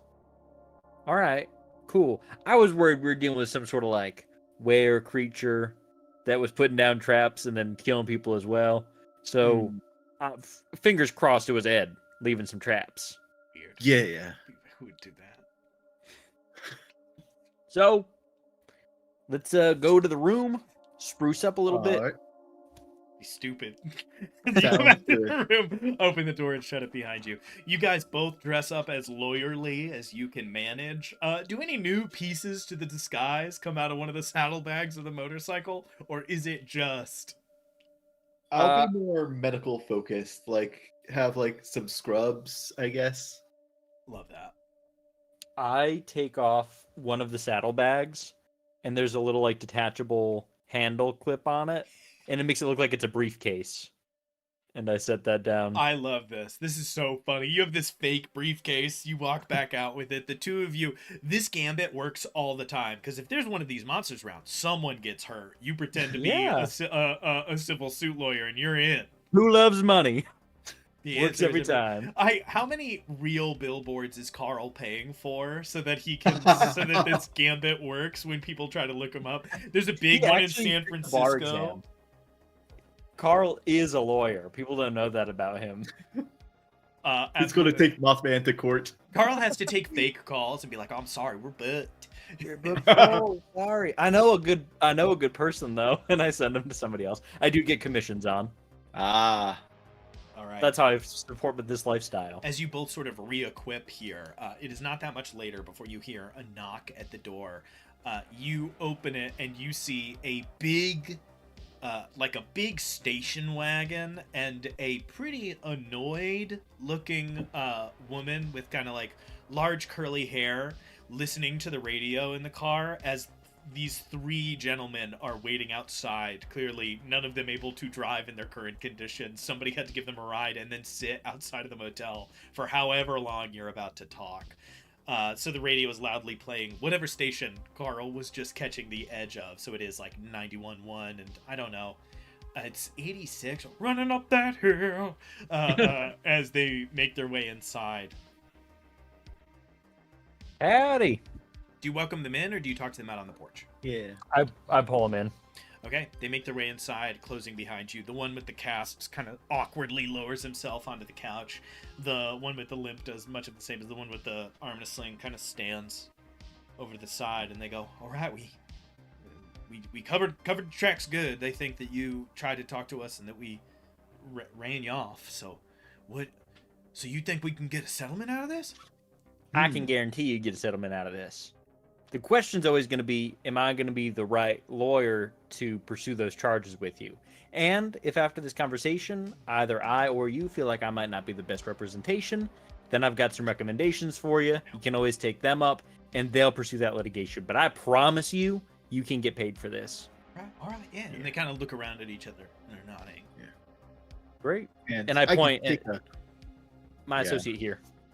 Yeah, and I can take a look at some of your injuries and stuff, kind of like tally those up, make sure that you guys have been properly patched up as well, and have that all documented too. All right. Nervous looks getting exchanged, and they're like, "No, the John, our boss, kept saying that they'd shut down the company, but John's been sued before. They never shut down the company before. We didn't think. Kind of trying to justify to themselves that they're willing to talk to you as they're sort of going around in circles. So what is all you need to know? I mean, we can tell you. I mean, the one guy whose arm is in a sling is like, I got part of a cast on. I don't know how much you can look at that, sir, but I can show you what I can. And what did you need to know? Oh, for me, for the Both of injuries? you, whatever it is that you need. Oh, wait a minute, we never bothered to My name, they sort of go around the circle introducing themselves. The one with the hurt arm is Vic Watkins. The one with the really badly hurt leg is Kurt Morrell. And the one that his leg is only a little bit hurt is Micah Brown. So Kurt, the man with the really badly hurt leg, seems to kind of be the man in charge. He is sort of setting the rules and is the one that's like talking to the both of you the most. If you want to let me take a look at that leg, just seeing how the medics patched it up and all that. Oh, yeah. He swings it over and it's in a cast, but it's a like ankle to hip. Like a big cast. Goodness. And I'll try to use lay on hands on him as I'm like examining. Yeah, let me take a look, man. Is this going to be like visibly magic? Is this dude about to get faith healed? It is. It's your touch can heal an injury and disease when you lay on hands on someone hurt. Roll plus cool. Yeah, heal to plus. try I to heal think the that heart. it's a kind of a you Stefan call for Monster. Yeah. What does your magic look like? Is it straight up like the biblical miracle where it just happens, or is it the God of Light imbues through you? Well, because it's the Green Knight, so that's my question. Yeah. Is, you aren't forsworn. It's not it's not our Lord and Savior Jesus Christ coming down from on high. I'll be like, oh, it does look pretty grisly. You might want to look away for a little bit as I kind of check it out. Kind of keep your stomach steady and all that. And I think like some like little like magical like plant tendrils will start like wrapping around the cast. Okay. So like not super visible as he looks away, and you know that as long as no one looks, they will wilt and die at the end of whatever you're about to do. Go ahead and make that roll. Let's see what happens. All right. So I rolled an 8. So on a 7 to 8, you can heal the harm or illness, but I take it onto myself. So he gets healed 2 harm, and I take 2 harm. Yeah, but the nature of the injury is going to be important. Do you still want to do it? I kind of have to. I don't know. Does my divine armor actually like reduce this damage? Oh, that's interesting. It should. Yeah, it definitely should. Let me see. You can heal the harm, but you take it into yourself. And then where's divine armor? Where am I seeing that? Under gear. It says gear. like you also get divine armor, 1 armor holy. Yeah, 1 armor holy. Okay, so I guess you do only take 1. You cast this out, and as you do, everybody in the room, as you start to like feel around the cast, telling him to look away because he's the only one close enough to see what is going to happen. Carl, your eyes dart over as you see like a little ivy frond lilt out of the top of his cast. As you cough, Carl, you hear the like creak of a bone, and Frank, it is just a deep, horrible twisting pain shoots down your leg. Take 1 harm. 2 minus the 1 for your armor. Take 1 harm. As he's like, "Oh, what are you? Oh my goodness!" What excuse do you give? Yeah. Go. The way he set this cast on you, it seems really kind of like tight and uncomfortable. I guess it's like since you've had the cast on, it's probably been aching a lot, right? Oh, like a bastard it has. Yeah. Can you move it a little bit better now? As you like twist and bend a little bit and the cast kind of shifts, he goes, "Oh my goodness." Reaching down, he goes, "That feels much better. Oh wow." And he kind of like puts a little weight on it. He's like, "Oh wow." These guys, looking around, I think he says out loud, "These guys are the real deal." As the guy with the shoulder sling goes, "Can you come take a look at mine?" As he sort of makes his way over to you. Swap out real quick. While this is going on, let's cut, because I don't want the scene to take. We're already pushing our time a little bit here. We haven't even seen a monster yet. We saw somebody see it, so I guess close enough. Carl, what question do you ask as they're like looking for info? So, fellas, basically, I need to get a lay of the land here. Can you describe your incidents? Short and sweet at first, and we can ply into some more questions afterwards. Yeah.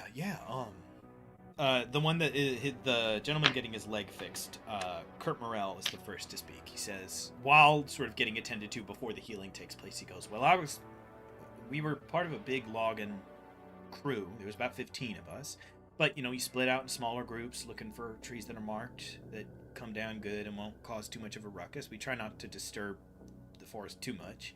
And you kind of, I imagine Frank rolls his eyes a little bit at that.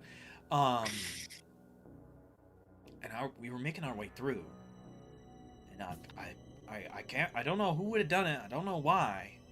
I stepped in a bear trap, a great big one. And he sort of gestures, and the place that it clamped down on isn't his shin. It clamped on his thigh. That's how big, the circumference of the trap was. He was like, "I gotta be honest. I've never felt any pain like that. I thought it was going to cut my leg clean off. If it weren't for the boys here, I think it might have. They had to jump on those big springs on the ends just to even give me a chance to get it loose enough that I could get out." And then, and Vic Watkins, the guy with his arm in the sling, speaks up next, and he goes, "We're making our way out, and the trap was kind of covered up. We started running because we were afraid there was somebody with some environmental nut job with a gun somewhere, it's 86, like the Weather Underground." Sure. We were running, and I tripped on something. Not enough to make me fall. I just felt something under my foot, like this thing, like a branch that had been fastened around a tree swung out. I wasn't gonna show anybody this. And he reaches into his bag with his other arm, and he pulls out a tooth that's this long, and he goes, "This was rigged up to it, like some kind of Vietnam trap. Shoo. Swung around, tied to this thin little, not even twine. It looked like it was made of a braided, like when you're a kid and you braid, wheat strands and stuff together. It snapped and dug this thing into my arm, broke my collarbone, messed up everything. I'm gonna be laid up for weeks." And the last one to speak is Micah, who goes, "I mean, I did get hurt helping Kurt get out of the trap, but I do think it's part of the same incident if you think about it. I mean, from a perspective, I would say I might have the most emotional damage of the three of us because I was trying to help my friend got injured. It's awful shame. Yeah. I just got a little cut along the side. I had to get tetanus shots, and you can see that he probably cut himself while trying to lean his weight onto the bear trap to get it off of Kurt. I mean, the thing is, dealing with a situation that shouldn't have been there in the first place, that's still part of the workers' comp. So, yeah, you're just as well included in this. All right. Where exactly did this all happen? You were saying you were checking out a newer area, a place that hadn't been dealt with quite yet? They kind of look a little sheepishly around at each other. And it's Kurt that speaks up, and he goes, Now if the company was telling us to go do something maybe we weren't supposed to do, is that our problem or the company's problem?" I'll stop you right there. You don't need to know the laws of lumberjackery. You're hired to do a job, you go and do the job. It's the foreman's job to understand the laws. So, you're good. If you're breaking a law unwittingly, that goes on them. Okay. They had us out southeast, up the mountain ways. Some lumber up there hadn't been touched, which means it's good for building, good for selling at a higher price, worth the shipping cost, and some of the stuff that's been cut down and regrown a few times. They had us up over that way. We don't normally go up there, which is why we thought maybe there'd be somebody with a gun up there, wander. We thought we had missed a posted sign or something.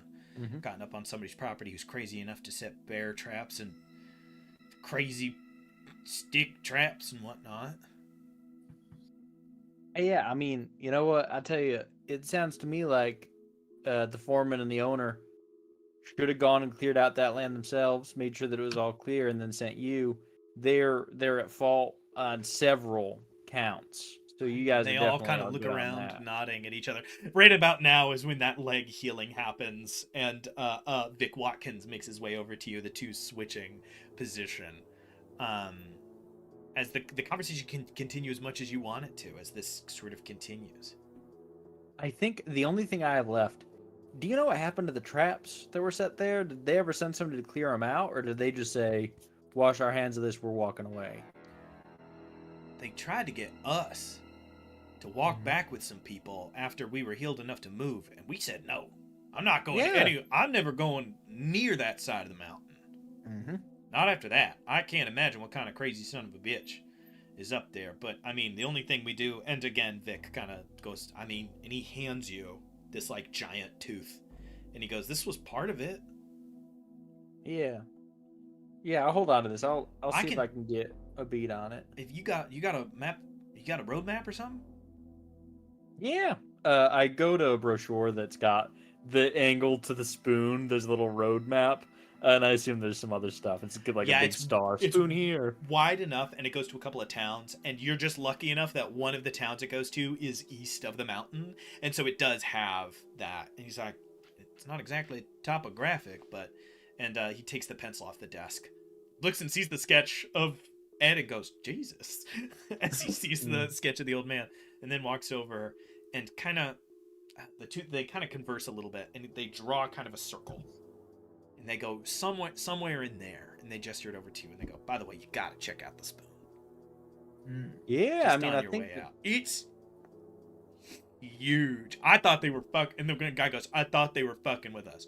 It's huge. But no, sorry. So right about there, and they show a point that would be in line with that southeastern road, swinging up towards the top and that side of the mountain. It's pretty treacherous. Once you start to actually head up, we were a little bit down below. I'll tell you what, we're going to go do some general poking around, real careful, like, make sure we don't step on any traps. But in the meantime, I'm going to be happy to take on your case. But if for some reason I get pulled away to another town, another case, here is, and I slide a business card over, somebody who I've worked with professionally for a long time. Any cases that for whatever reason I can't pick up, he takes over.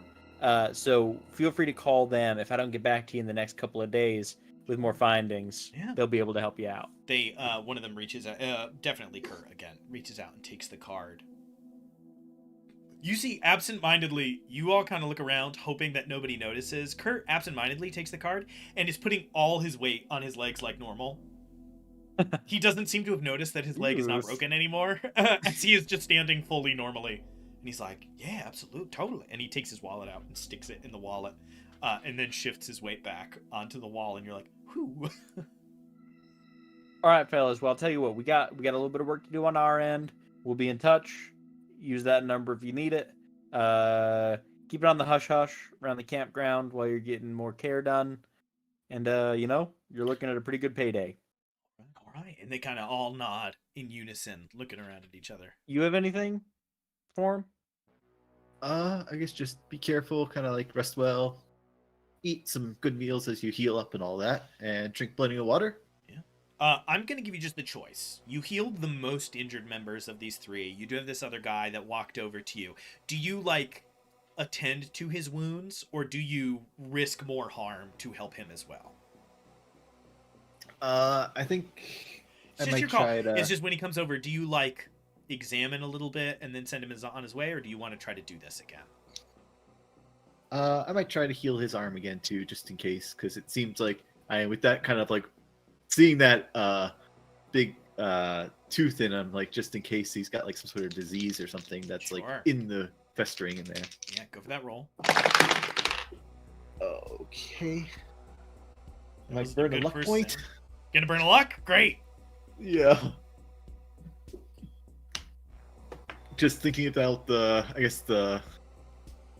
channeling it to the Green Knight and those feverish nights where he might have been recovering from a great battle with some sort of fell beast or something, and just his body purging any sickness from him, and I'll try to do that to purge any sort of disease that he might have gotten from that tooth.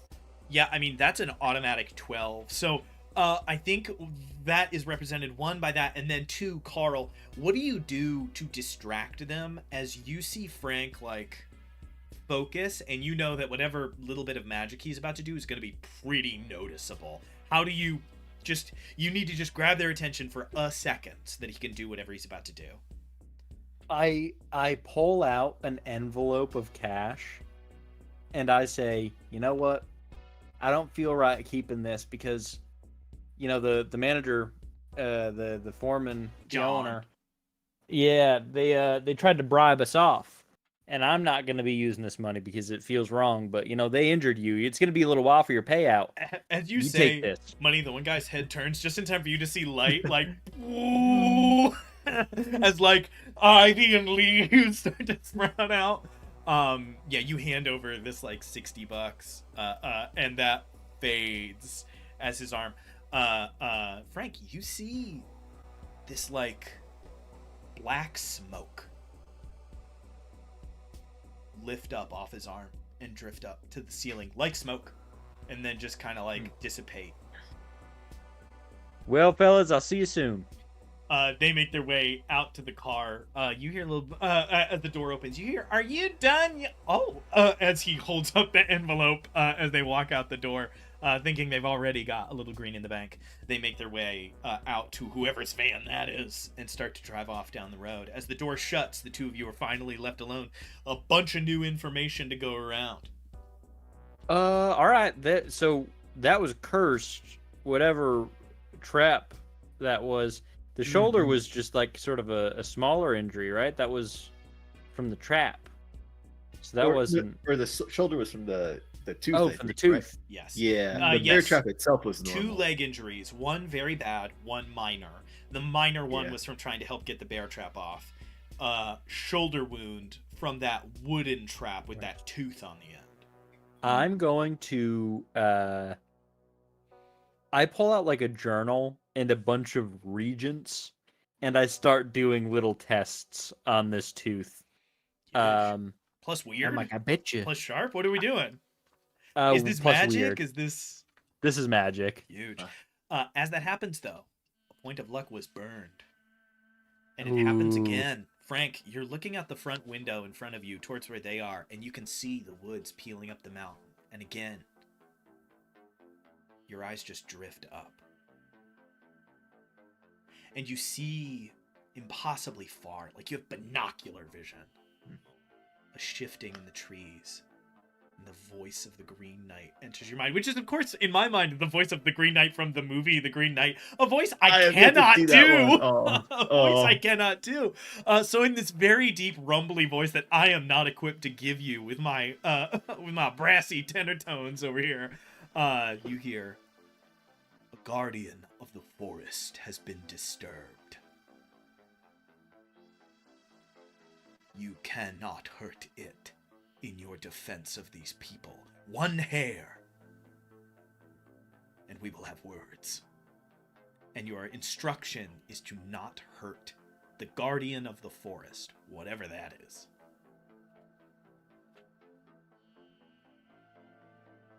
All right.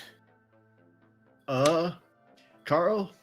As you look over and Carl is like pouring tinctures.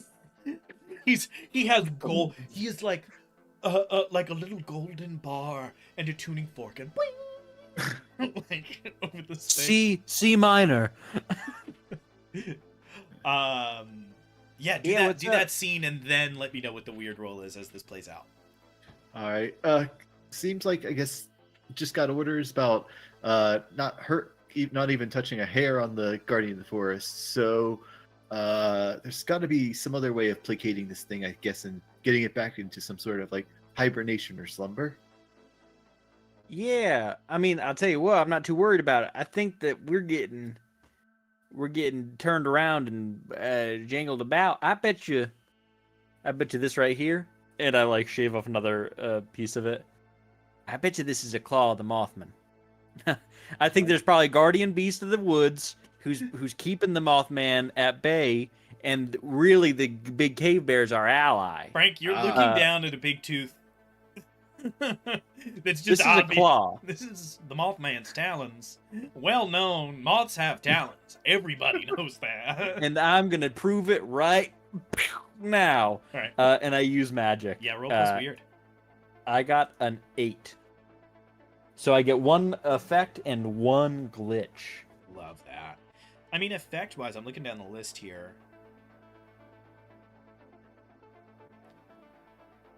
Observe another place or time might be the closest thing. If you're trying, are you scrying? Do you know what I mean? Summon, if you wanted to try to like, I would buy summon being like, I hear its voice, like, you know, something like that. You could certainly do, and then glitches. Weaken, short duration. Your main glitch is that it's not the Mothman, but let me look at this list of secondary piddlish glitches. Yeah. So my selection is gonna be I'm observing. Great. Magically I'm observing this thing.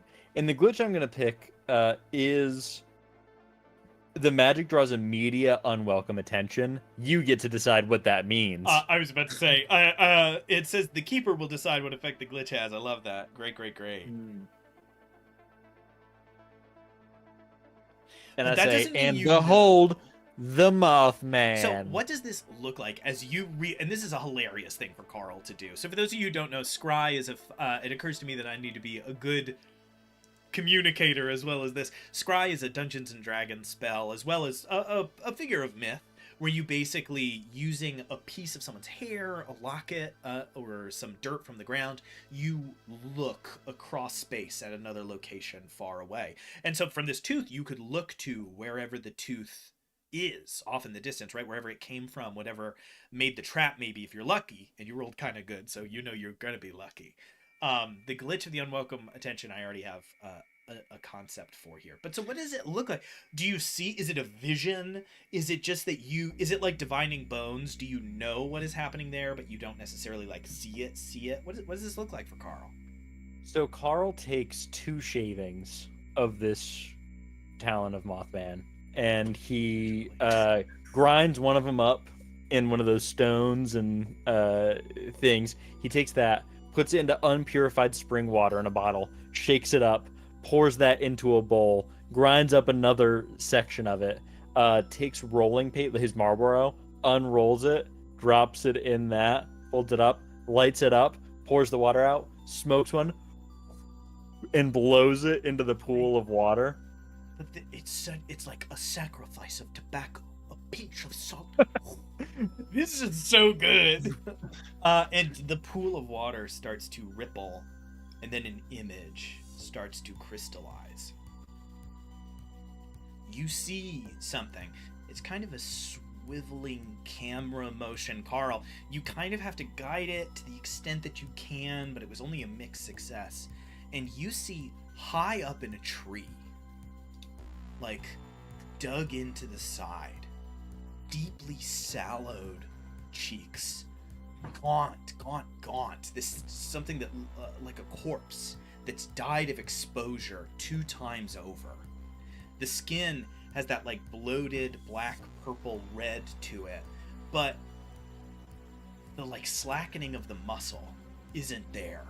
You see wiry, ropey strength, that like sinewy mountain man, like the kind of person who you wouldn't know from a distance but could probably pick the front end of a car up in a pinch if they needed to, but clearly dead.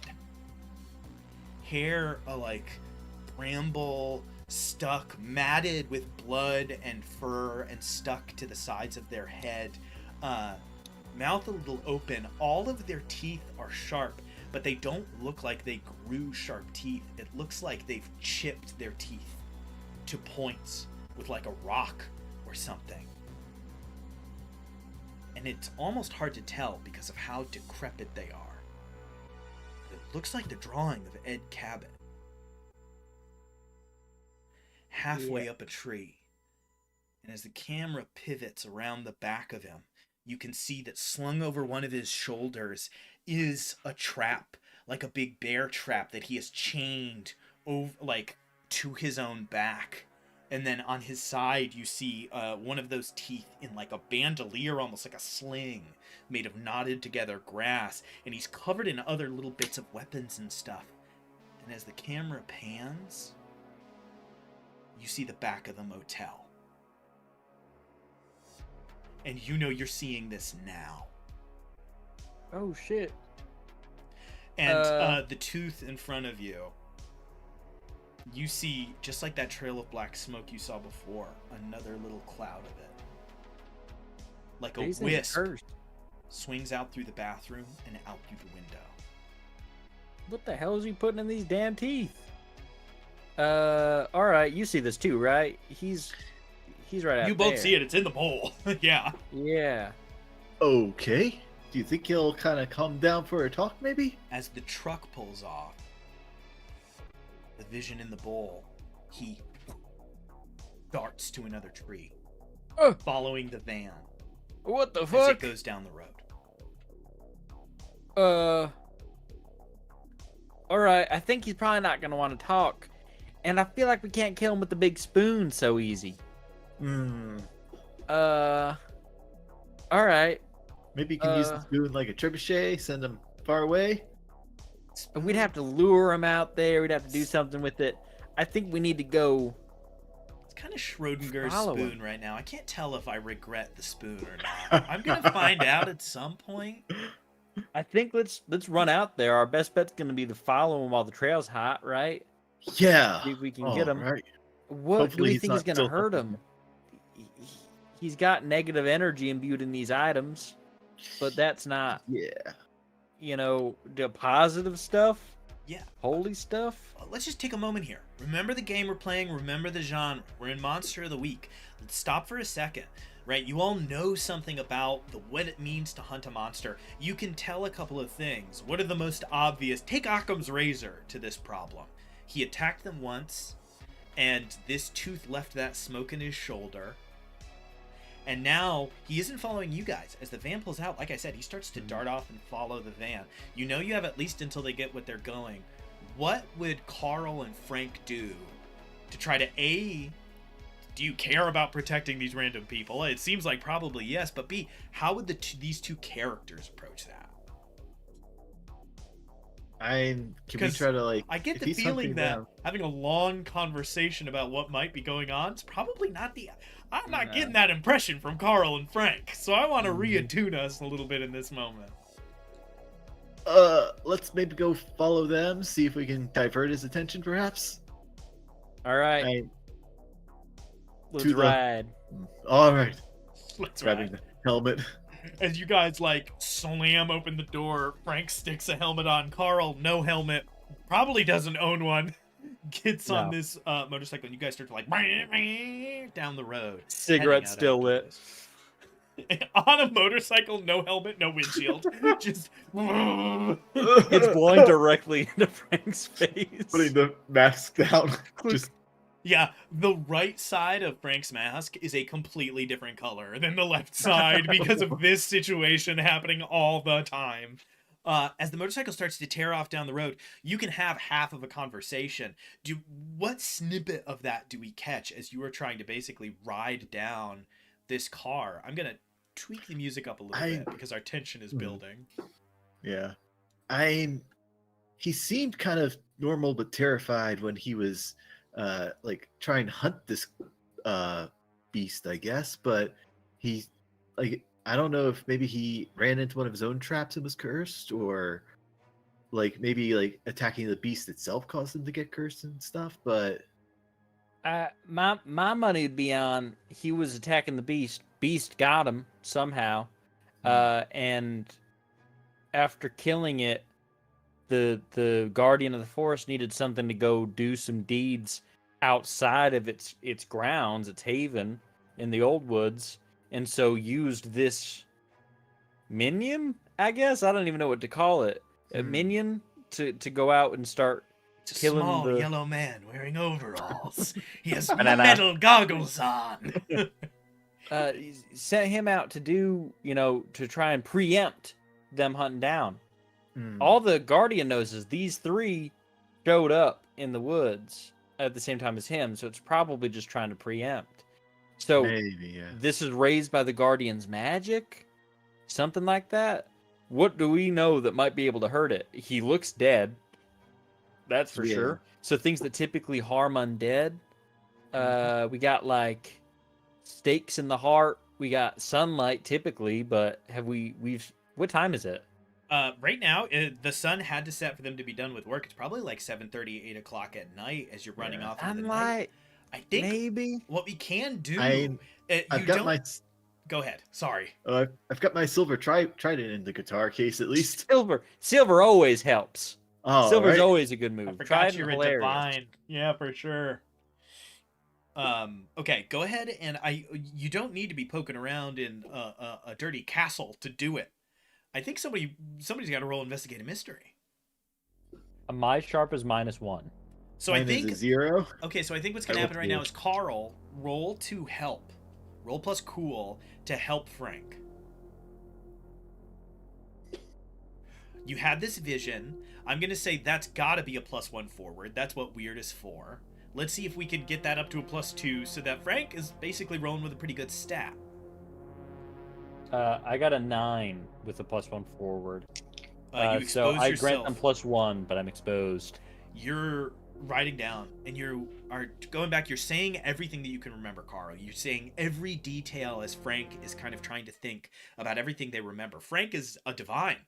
Frank, you've lived a long life of this, and you're combing through your memories, anything that you've heard, as Carl's trying to jog your memory, like that scene from Yeah. Taken, where it's like, they have a tattoo, like, saying everything you can think of. Carl, as you lean one time too far, you reach down, take one harm. You nick yourself on the tooth. Is it 1 harm, ignore armor? No, just one harm. So it's 0 No harm. harm. But you look down, your arm is bleeding, and you cut yourself on the tooth. Fuck! Yikes. I'm cursed! Frank, go ahead and roll. Let's see what the result is. I done got... Carl's full reaction, I done got cursed, is so good. So it was a +2 forward? Yeah, +2, because you had All right. +1 because we did a magic about it, and then another +1 from helping. Alright, that'll be a 10 then. Nice. We got to the complete win. Worth That's what I it. love. All right, investigate a mystery. Hold 2. Frank, just remember this is you combing through everything you know about monsters, every name you've ever heard, every chupacabra, every slothman, every Saskatchewan sad creature, whatever it is. You're just combing through the databanks. Yeah. I guess first one, what sort of creature is it? Just to see if I can rule out whether it's the Guardian of the Forest or not. You're combing through your mind as fast as you can, and you remember how old is Frank? Like ageless? Is Frank like hundreds of years old, or is Frank the age of a normal person and has been taken over by this force? Yeah, I think he's sort of ageless, but he kind of like goes through a cycle of renewing. So he like basically becomes like a tree and like walks out of it again that's after so like 20 cool. years. So you have to reach into one of these old lives, and that's always fuzzy. That's always hard, but you remember being in Europe. You're in the Alps. And it's in a language you don't speak anymore, but the word comes to your mind, the name comes to your mind, what sort of creature is it? And you remember tales of hunters, experienced hunters, the kinds that would go out and kill things just for fun, that would be killed by great guardians of the forest, that would be slain by spirits and powers of the green, like the Green Knight. And they had a name for them there. They would raise as servants of the forest, and they were called a Tenebrak. And Tenebraks would use all of the tricks they used in life, but to protect the forest at all costs. In ancient times, in 200 BC, not that big a deal. A Germanic tribe goes, we can't go in that forest anymore. You remember this memory. It's like 1912. With development, you run into a Tenebrak, and all of a sudden there's people start to drop left and right as they push too far out. And that's what comes to your mind. Name, chapter, verse. This thing's a Tenebrak. All right. Well, Tenebrak, so it's a servant of the creature of the forest then, and definitely going to be the thing that's probably doing a lot of destruction. I imagine maybe that bear, the Guardian itself, has probably just been chilling then. Yeah. Before this hunter tried to kill it. So, You have another question. Maybe should I?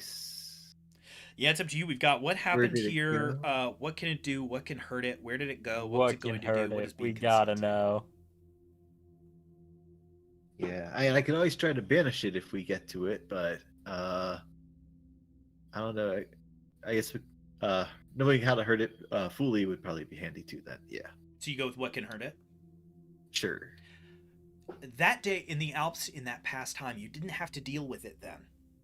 It was just something you'd heard about. But you remember the rest of the story.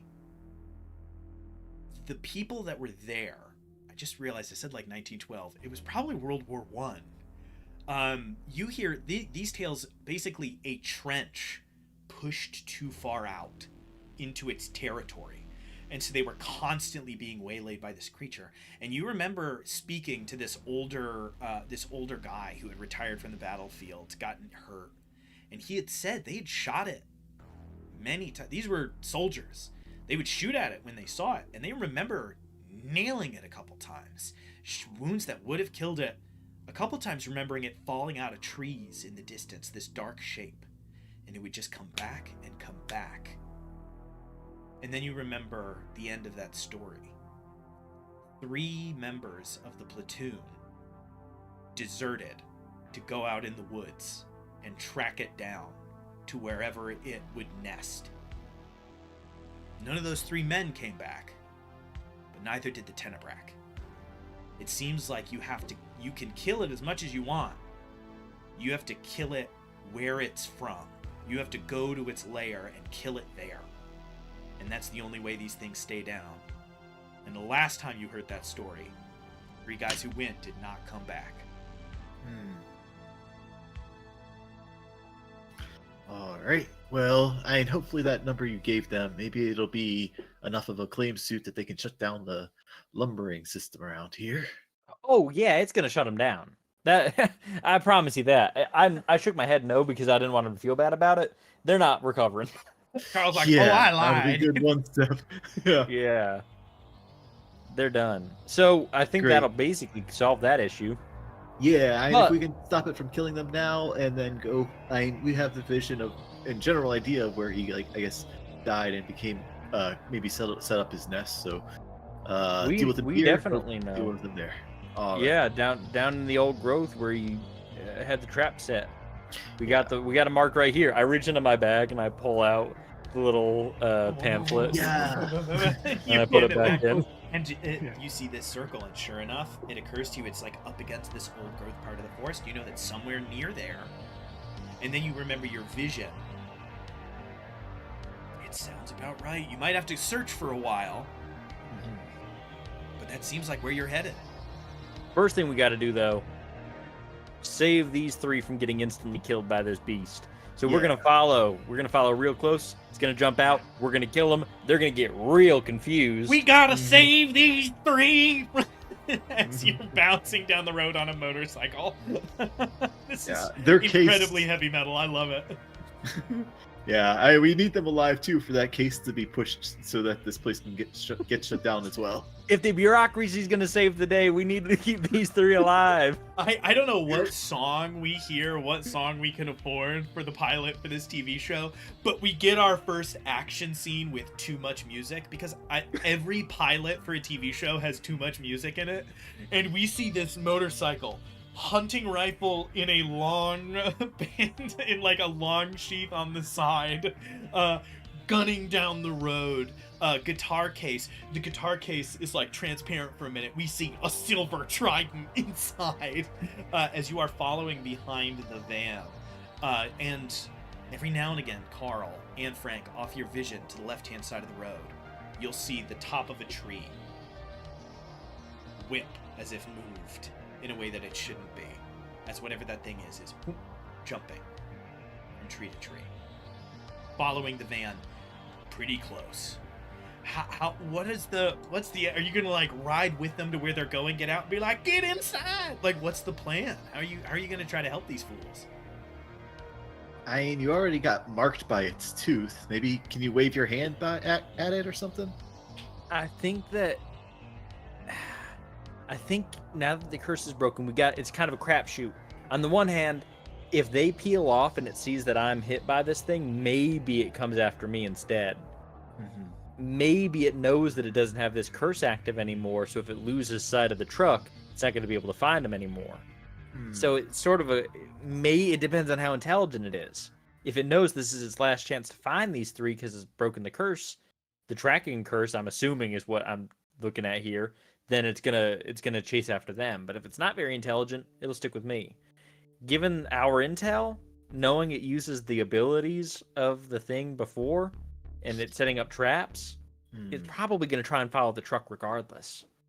I think that we need to find a spot for them to pull over at and flag them in, or we just need to follow them wherever they're going. All right, to the end then. All right, we'll get them where they're going because they're going to know it better than anywhere we could pull them off. They go pretty normal for a while. They're just going on this 2-lane road that goes through the center of town. They only go for about 5 or 10 minutes north. Way off in the distance, you swear you can see the sign for this giant spoon. And then they take a right up a gravel road. You notice that as they take the turn, you see for a minute, and you only see 2 people in the car. You only see the driver and the passenger. You think that maybe they've already dropped off the other people as they make their way up, and they are still being followed, which does tell you who this is. It's probably Vic Watkins' car. Probably Vic Watkins' wife, if he's married. That's a hard name. Why'd I do that? Vic Watkins' wife is the one driving as they start to snake up this gravel road.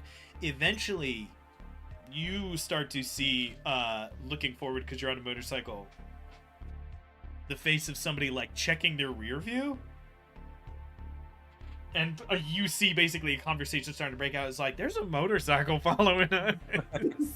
What they don't know is what else is going on in the scene as you continue to see. You both have this pressure, this feeling in your chest of a moment is coming when we are all going to be outside of vehicles in the open. And there's going to be a dangerous window as the van starts to like pull off to the one side. And you see a house before you. It's very simple. It looks like it's just a garage with the house like on top of it, which sometimes you see in these kinds of places. As they pull up, I would like for one of you to roll just a luck check. So just what degree of success do you get? Okay. Yeah, roll 2d6 and tell me what degree of success you end up with. Oh no, that is a 4. Nice. Or they park in front of the garage and the door opens. Both doors open and they start to make their way out. Vic Watkins is like holding the sling in his hand and is like rolling his shoulder, mysteriously unharmed. You see he's fiddling in his pocket to get the keys to the garage out.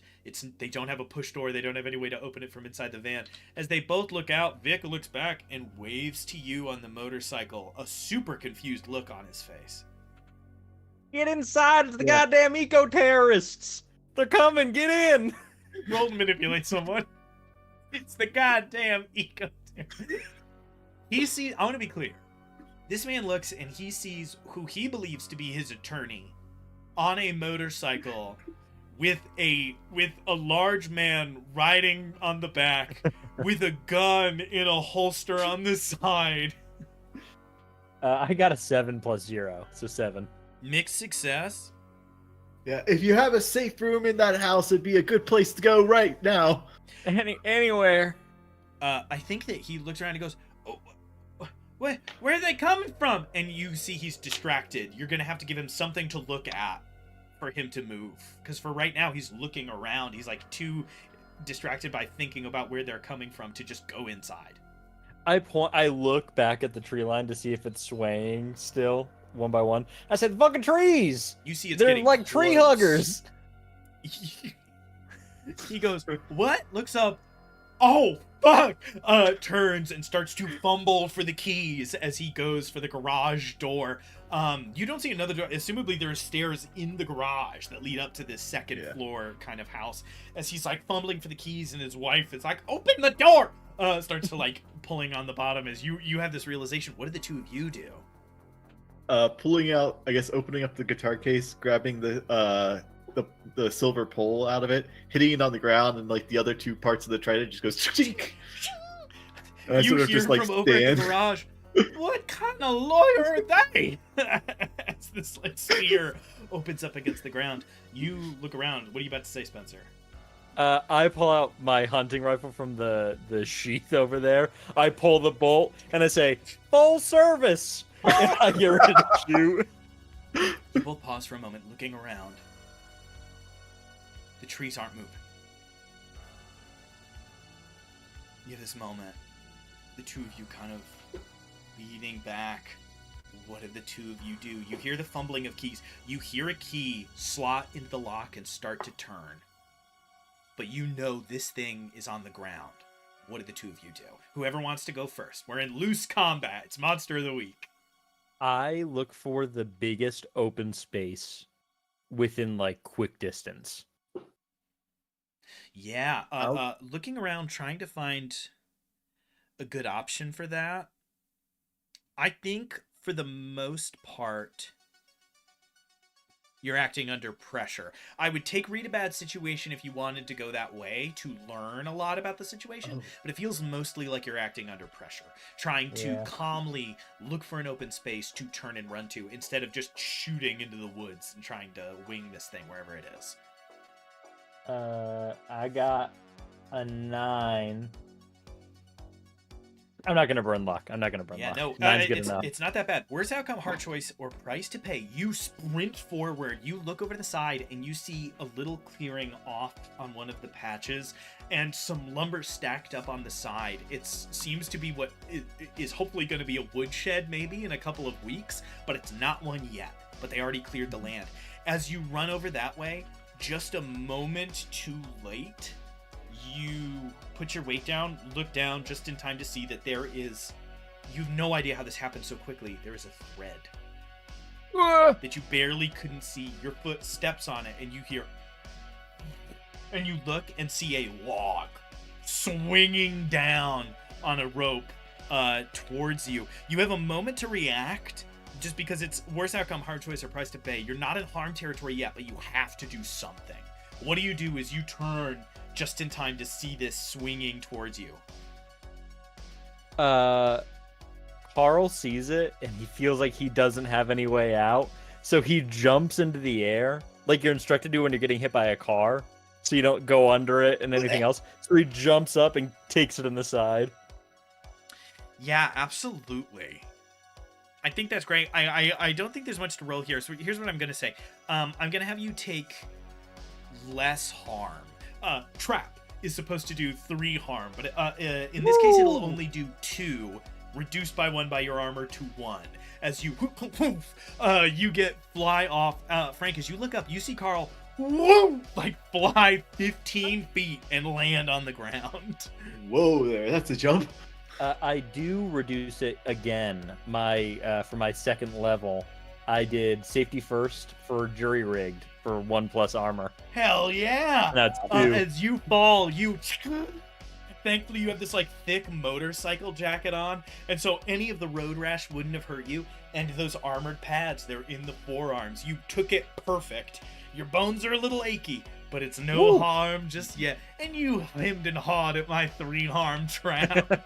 I was just like, thank God I took that move. In there with 2. You like stumble up to your feet. We cut to Frank. Frank, why were you looking for an opening? So I know. To avoid crazy traps. When I'm at the opening, I feel like I'm not going to fall on a bear trap. Yeah, now that you've been knocked into the central area, you look around and you have a very clear view of the ground. No bear traps, nothing like that. This was one of the only ones that was here conveniently, where this guy probably would have walked out to work on this thing in a few weeks. Yeah. It's a good thing you're triggering it now. Otherwise, this guy might have coincidentally died in like 4 weeks We hear a to report. a log trap. Frank, what are you doing as you watch this happen to Carl? All right, I guess I'm channeling like the energy of the various like natural realms, and like with the barriers between different like climates and latitudes. I want to try to use magic to bar the entity from getting into the house where the people are. Yeah, you try to channel the Green Knight's strength, holding your trident aloft to like slam it into the ground and bar it entry to this place. Ooh, nice. Nice, That's nice. 11, 13 total. 13. I love it. You hear this like of force, and Carl, you looking around for the reaction. Something happens when Frank uses magic. It's not random. And you begin to watch like thorns and vines shooting up out of the ground like they are trying to grab at something's feet, like 10 feet to your left, incredibly close to where you are. Woo! You like lean over just in time to see this thing like, and it darts into one of the things, looking over at you, and you see this like thick black oil almost dripping out of its mouth as it like screams out at you. Black smoke like billows up out past its face, but the thorns continue to grab at it as Frank, you basically extend, this is not your lair, this is not your domain, leave. And it starts to it is barred, it is fleeing off into the distance hard. You can see it for maybe one more round of actions, and Frank, you know where it's going. It's going back to its lair. It's been barred from this place. So, do either of you try to do something before this final moment? You hear the garage door open, and those two like dive inside, and he whirls around, goes to grab the door, and goes, "Are you boys all right out here?" Yeah, we're good. Think our show of force kind of scared them off. I think they try to sabotage your house though, so be very, very careful for traps around here. Okay, I totally trust you that it's gone. And he shuts the door, and you hear it lock. All right, it's the two of you. You're watching this thing flit off into the distance. You have just a moment. What are you trying to mainly do? Follow it to ground then? Carl sees it run and like look back for a second, and he pulls his sleeve down to show the wound. So he knows that this hunter knows that he's marked. Absolutely. I'll tell you what, I think there's different rules for trying to manipulate a monster. Let me see if I can find those really quick. Because normally you can't. I know that's true. But I know that there are... It is a more humanoid one. Rules for it. Yeah, I know there is some degree of kind of like, mental acuity and strength here. As this thing continues to run off. Oofa doofa. I'm not seeing it, which is really frustrating.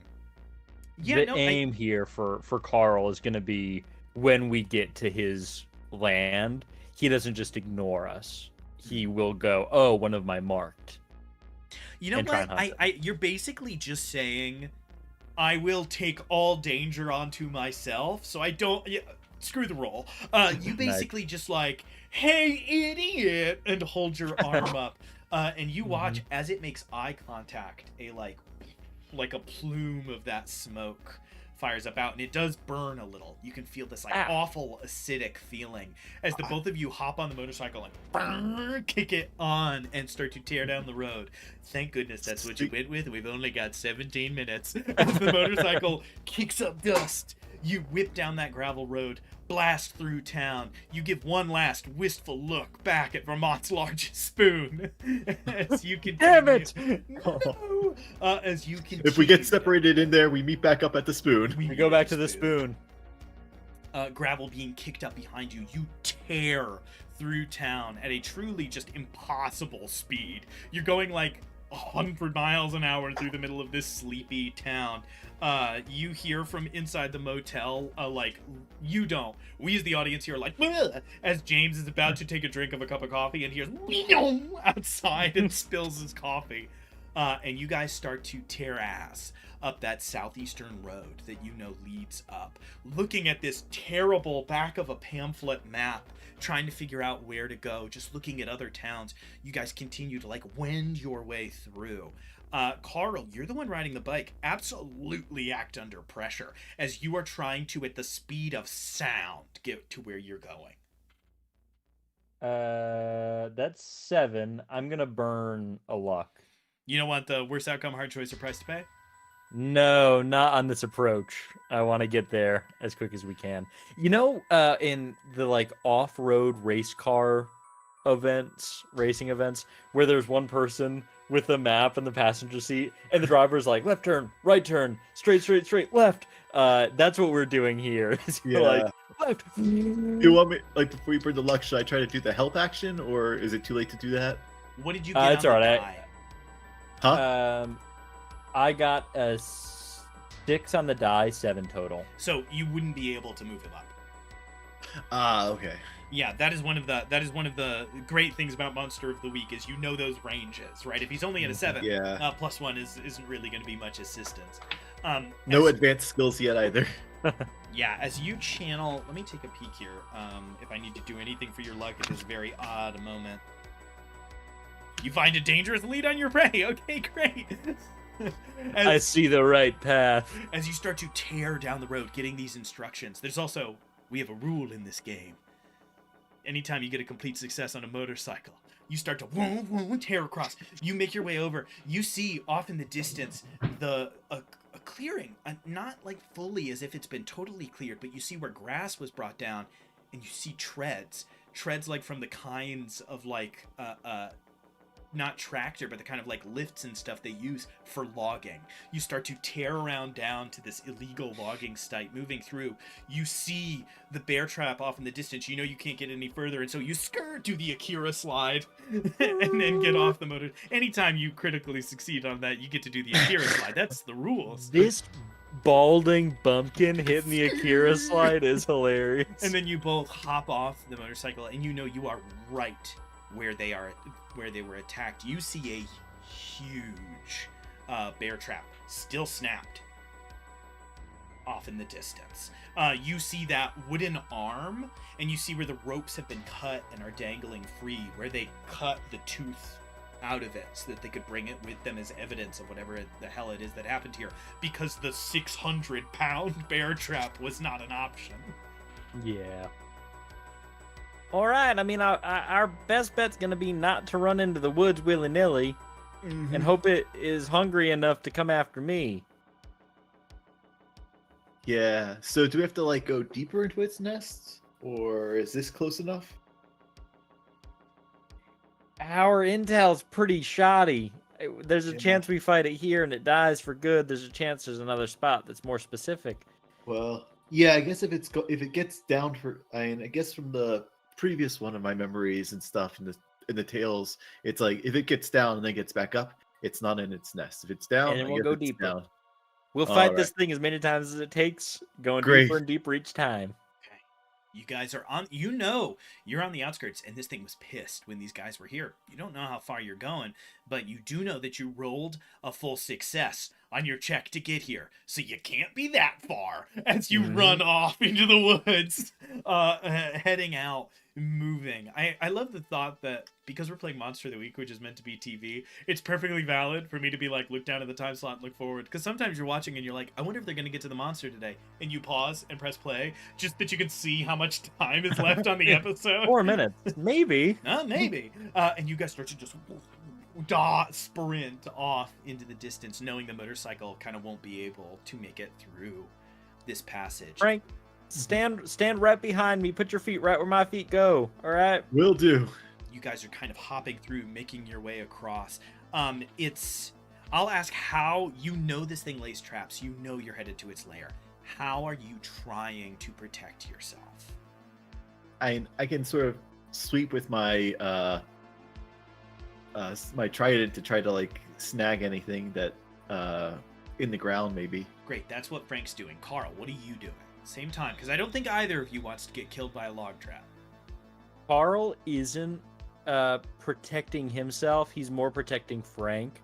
Anything that Frank doesn't catch, Carl is running in front of to take damage upon himself, or to like try and knock it out of the way if it's something movable. He's just like, what is it? The running back has fullback. Something like that. Yeah, that's what Carl's doing. So embarrassing. Football season just started.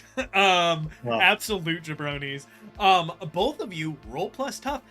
This is the first time I think anybody has ever rolled to kick some ass to make their way through the woods. And Carl, you're clearly rolling to protect someone. So let's get plus tough rolls and see what the results are. 10. Spencer, a huge breath of relief from Carl, I'm sure, to get to roll plus tough. Thank Finally, God. It's been ages. A 10 is fantastic. With a 10 on that kick some ass, I'm going to basically, the only option that makes sense to me is you gain the advantage. So you go uninjured as you are making your way through the traps, and you have +1 forward. You have the momentum. You got here quick. Frank, it's just a feeling. You know you've got the drop on this thing, on the Tenebrac. And you can hope that that means whatever great bear or guardian, hopefully it's too slow to react. Maybe you can kind of get the best of both worlds on this. Act with a little reckless abandon. Carl, what was the result of your roll? Also a 10. You already have all impending danger focused on you. Mm-hmm. So I think it's got to be just that you won't suffer any harm as a process. Yeah, of suffer this. little harm, goes Because, away. again, you have 2 points of armor, and so that -1 armor closes out the rest. I will say, Carl, you describe one trap that does almost kill Carl. Yeah, it's a bamboo trap, like, shoved into the ground. And Carl sees Frank, like, swinging the trident to catch a trap that's above, not seeing that trap below. And Carl has to fully tackle Frank away from it. And he's almost falls in himself as he knocks him away. And it would have just gone straight through his torso. But he pulls himself back up. Yeah, as you guys continue deeper, it gets ridiculous. Most of these traps are like made from the woods around you, already fallen branches. You see none of it is from like cut things, like he's working only with what is naturally fallen, but there's so much in this small time that you're running deeper, higher up into the mountains. It's insane, the density of these traps. And then, Frank, you get a tremendous sense of deja vu. A huge sense that you've been here before, and you realize why. You recognize your surroundings from the vision you had when you were arriving of Ed Cabot running through the woods. You are where he was, running up the side of this mountain, breath heavy in your lungs. You look around and you start to see old, weeks old, but still visible. Must have been a light rain, dried blood, signs of struggle and motion, and a few places where like fully grown trees were snapped down by some great and terrible thing dashing through the forest. You are very close to where Ed Cabot died. As you're sprinting through, you start to hear other noises. The snapping of a branch in one direction, a little bit more of a sound from another, and you start to see a little blur of dark up in the trees. You're close to the lair, but the Tenebrae has followed you here. Not a bad thing. You're near where you have to kill it. You guys are a little bit two masters here. You got to get this thing down, and you have to get as close as you can to wherever Ed Cabot actually died. How do you do that as we get into the last moments of this episode here? Frank, if you can look for where he actually died, I'll keep him occupied. And I pull out my glowing sun dagger. Oh, never and mind. my hunting rifle. I forgot about. Yeah, naturally. Carl, you get out the hunting rifle in one hand, and then reaching in, probably with the front hands, because you could try to hold both a little bayonet bit. it. I assume maybe there was some kind of grip modification to make it easier for you to hold a knife and have it at the front end at the same time. Just a brief scene. Where did Carl get a sun knife? He convinced a witch to make it for him. Huge.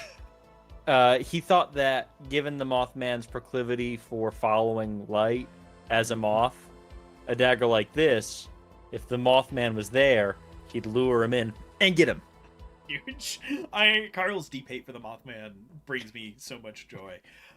This dagger, you do see off in the distance, Frank, this like cast of light around where Carl is, which makes him a pretty juicy target.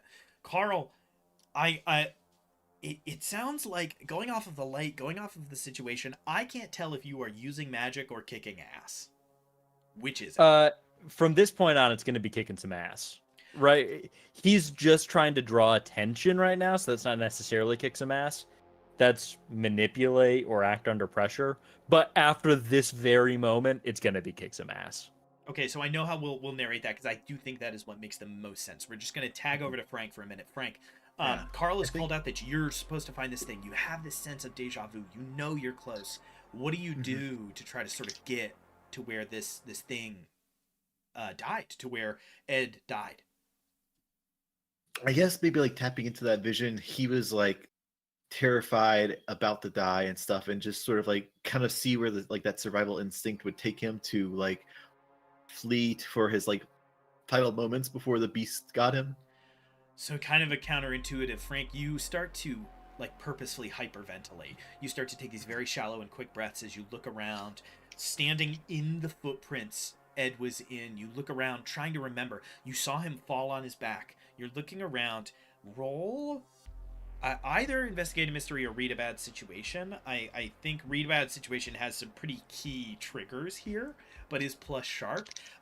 You could try for plus weird if that feels better to you, if this is a more magical action that you're taking. Okay. Yeah, I thought it was. I initially thought it might be act under pressure, just because like in the moment kind of thing. They're But weird. cool. But use magic makes sense for it too, to Yeah. like kind of like reconnect with that vision. So it's more about like warding into the spirit of Ed Cabot and the last place that he was Yeah. as a living man. And that's an 8. 8. Choose your effect and a glitch. I think effect is gonna have to be observe another place or time, right? It's just the thing that makes the most sense. What you're really doing is just you know where he died, and so you're seeing this. You start to see this hazy image. You're looking at these like vague signs and hints, and you start to see Ed Cabot scrambling and moving, his arm bent at an awful angle, his shoulder mangled, and you see him turn and fall, and you see the spot that he died in. What glitch do you take on? If I can suggest one, maybe the taking 1 harm, ignore armor, since I'm like drawing into how he was in his final moments. Yeah, you pick which of the effect. Oh, which I of the thought you glitches. did. No, you pick the He glitch, picks and then I the pick how it effect. happens. Yeah, the effect of how the glitch happens. Or no, Oh. sorry. The effect is also one of the words. No, he picks how it works. So I know Wait, exactly what happens. What glitch? What effect the glitch has? It works imperfectly. Oh, Choose your okay. effect and a glitch, period. The Yeah. keeper Oh, will I decide see. what Got it. effect the glitch has. You took the easiest glitch. Oh, right. It hurts. As you run Yeah. forward, you see this spot. You're getting down, and I know exactly what this harm is. And you just feel this horrible stinging pain. You turn, and silently, you didn't hear anything. Right behind you is the tenebrae. And you reach, and one of those teeth is jammed in your back, and you can't get to it. And that's why it ignores your armor. And Yeah. this thing is right in your face on the ground low. And you can see that it stabbed you, got down, and you can see that literally it is already on the ground right behind you, like pulling apart the teeth of a bear trap under your feet. As this happens, Carl, you have your moment. You whirl around with it behind you. What do you do? I fire my gun. All right, absolutely kick some ass. All right. Crank it. That is 9. You and whatever you're fighting inflict harm on each other. The amount of harm is based on the established dangers in the game. That usually means you inflict the harm rating of your weapon, and your enemy inflicts their attack's harm rating on you. So, what's the harm rating on your gun? 2. A shot rings out. You catch the tenebrae in the shoulder. It bumbles down to the ground and is looking right up at Frank. It smiles, this horrible toothy smile, and throws the bear trap across the space. Oh, And shit! Carl, it's like grabs onto your arm and latches. It's 3 harm minus 2 because of your armor, so you only take 1 point of harm as it just chucks a bear trap across the room at you. Is that how bear trap springs work? Mind your business, internet. Magic ones. That's how this one works, bro. Yeah, no, magic ones for sure. And now I get +1 ongoing until the fight is over. Because you took harm? Yeah. That's awesome. Oh, wow. Remember, Frank, you have that +1 ongoing as well. For everything or for what? Ongoing means you have +1 until the situation changes. Oh, nice. That's good. So definitely bear that in mind as we get into this fight. We're at time. We're gonna have to scooch just a little past 10:30, Yeah. but I think we're about to Alright. wrap up anyways. As you take this bear Having- trap and fall backwards, Frank, it's back to you. This thing is on the ground in front of you, gunshot to the Yeah. shoulder. What do? It is literally laying where Ed died. It is like in the Alright. print of its body. Ed Cabot, you were on a fool's journey to travel here and have paid the price. Now it is time to put you to rest, and I will strike at it with my uh, spear with kicking some ass. Oh yeah, divine weapon no less. For That those is, of you who don't know, the divine's weapons are no joke in Monster of the Week. Yeah. They are pretty vicious. Well, because you kind of build them, right? You and the other big one's the Chosen. The Chosen gets to choose, make their chosen weapon. What's the result? Yeah. 9 total. 9 total. Yeah, same with the +1 forward you have. Yes, including that one. Okay. You and whatever you're fighting inflict harm on each other. How much harm do you deal, Carl? What's up? It's 3. Oh, what was that? You're good. Oh, ahead. so it's 3 harm, hand, silver, and holy. Okay. No extra damage from hand or from holy or silver, but you stab down into this thing's chest. It like coughs up this black blood. You've fought larger, nastier monsters before, and it occurs to you a monster that can come back doesn't need to be as hardy as some others would be. This thing's really badly hurt already. Carl, what's up? Carl sees that attack go off, and before this beast can attack Frank back, whispers, "Never again." And he leaps out, and he is going to protect someone. Without rolling, I get a 10+. But I can't choose to suffer little harm. There it is. The wronged has just an ability called Never Again. All right. You see, we're about to reduce the harm that is about to happen to Carl, which is good because the up close attack is a lot worse than the trap. So Frank, you are saved from this damage, and Carl is going to take the damage. But you do choose one of the 10+ effects minus suffering little harm. Impending danger is focused on you. You inflict harm on the enemy. You hold the enemy back. I am going to inflict harm on the enemy because he's where we want him already. So I'm not going to hold him back. Okay, I have a very I'm important gonna hurt question, him. so I know what to narrate. What are you attacking him with, and how much damage does it do? As you are about to take, for the record, 4 harm. I use the Sunblade.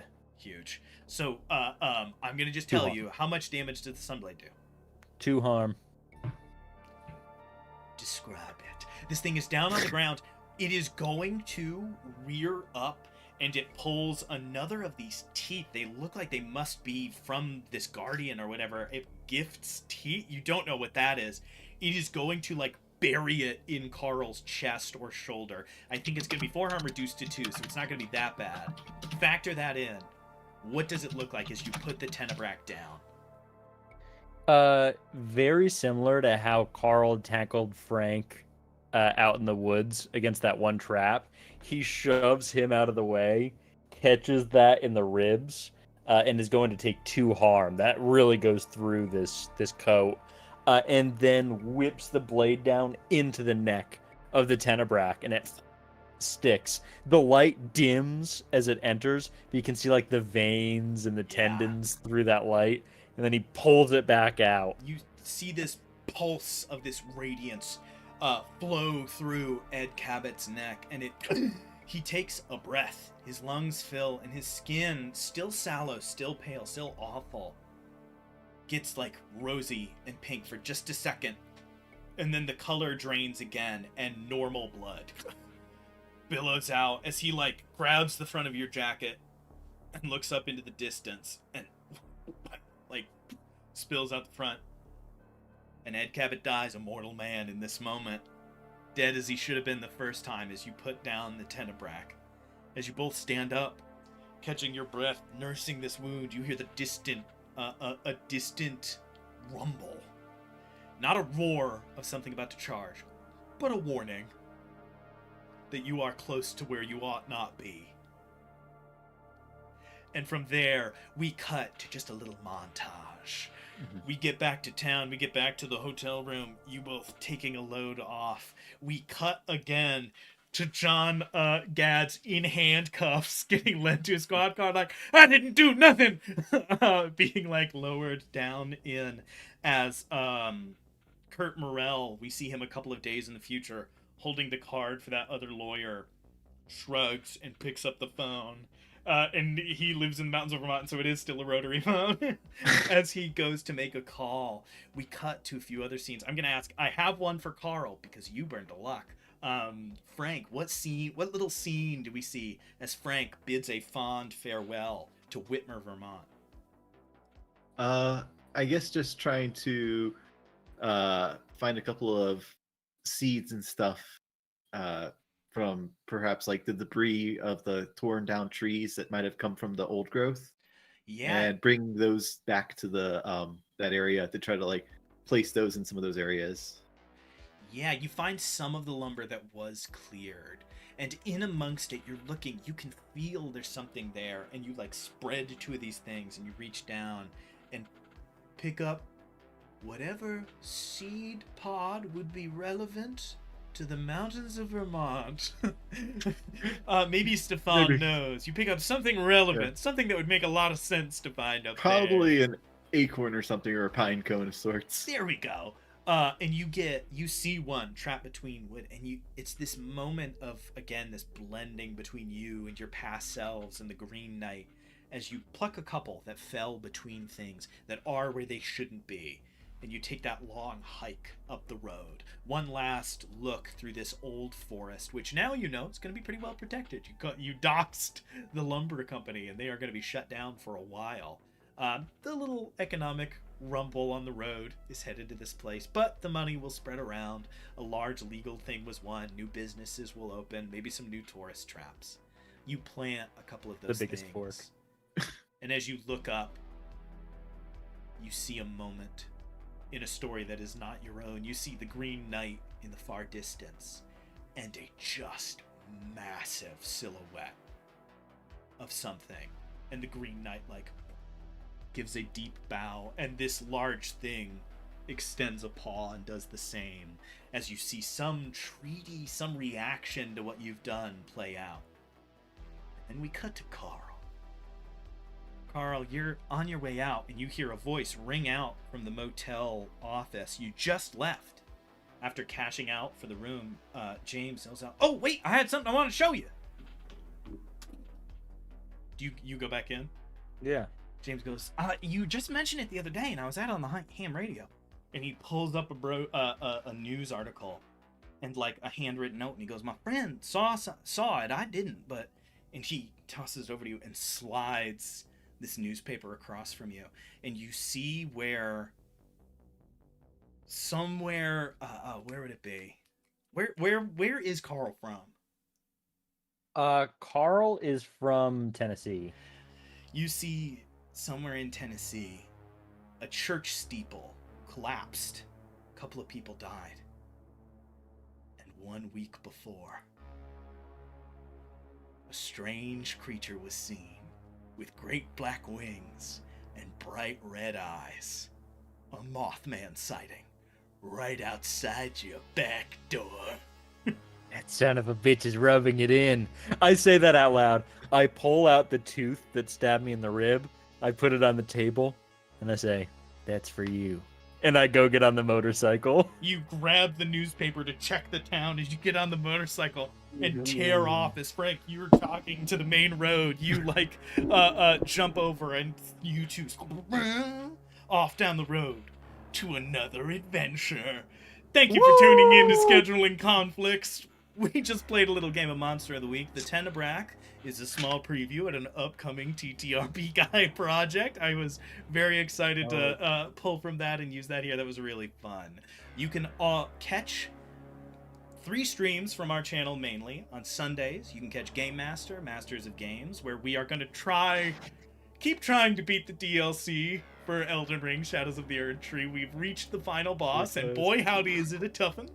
On Mondays from 7:30 until 10:30, it's rare that we're going to go this late. You can catch The Party Makes Things Worse. Right now, Spencer's running a really fun Monster of the Week game called The Prince of Charming. So if you liked the mechanics of today's game, tune in again. See how we use it with completely different characters. That's been a lot of fun. And then on Tuesdays, so tomorrow, 7:30, you can catch DM Writer's Room, where Spencer, Michael, and I demystify the DMing process by coming up with adventures and monsters and stuff live in the moment. trying to give you a sense of what it's really like to sort of whole cloth come up with and throw out ideas and stitch them all together. Definitely check us out on TikTok and YouTube. Spencer posts really great content on there. Only a little of it is rage bait, and most of it is extremely fun. He has some really cool ideas coming up in the future that we're excited about.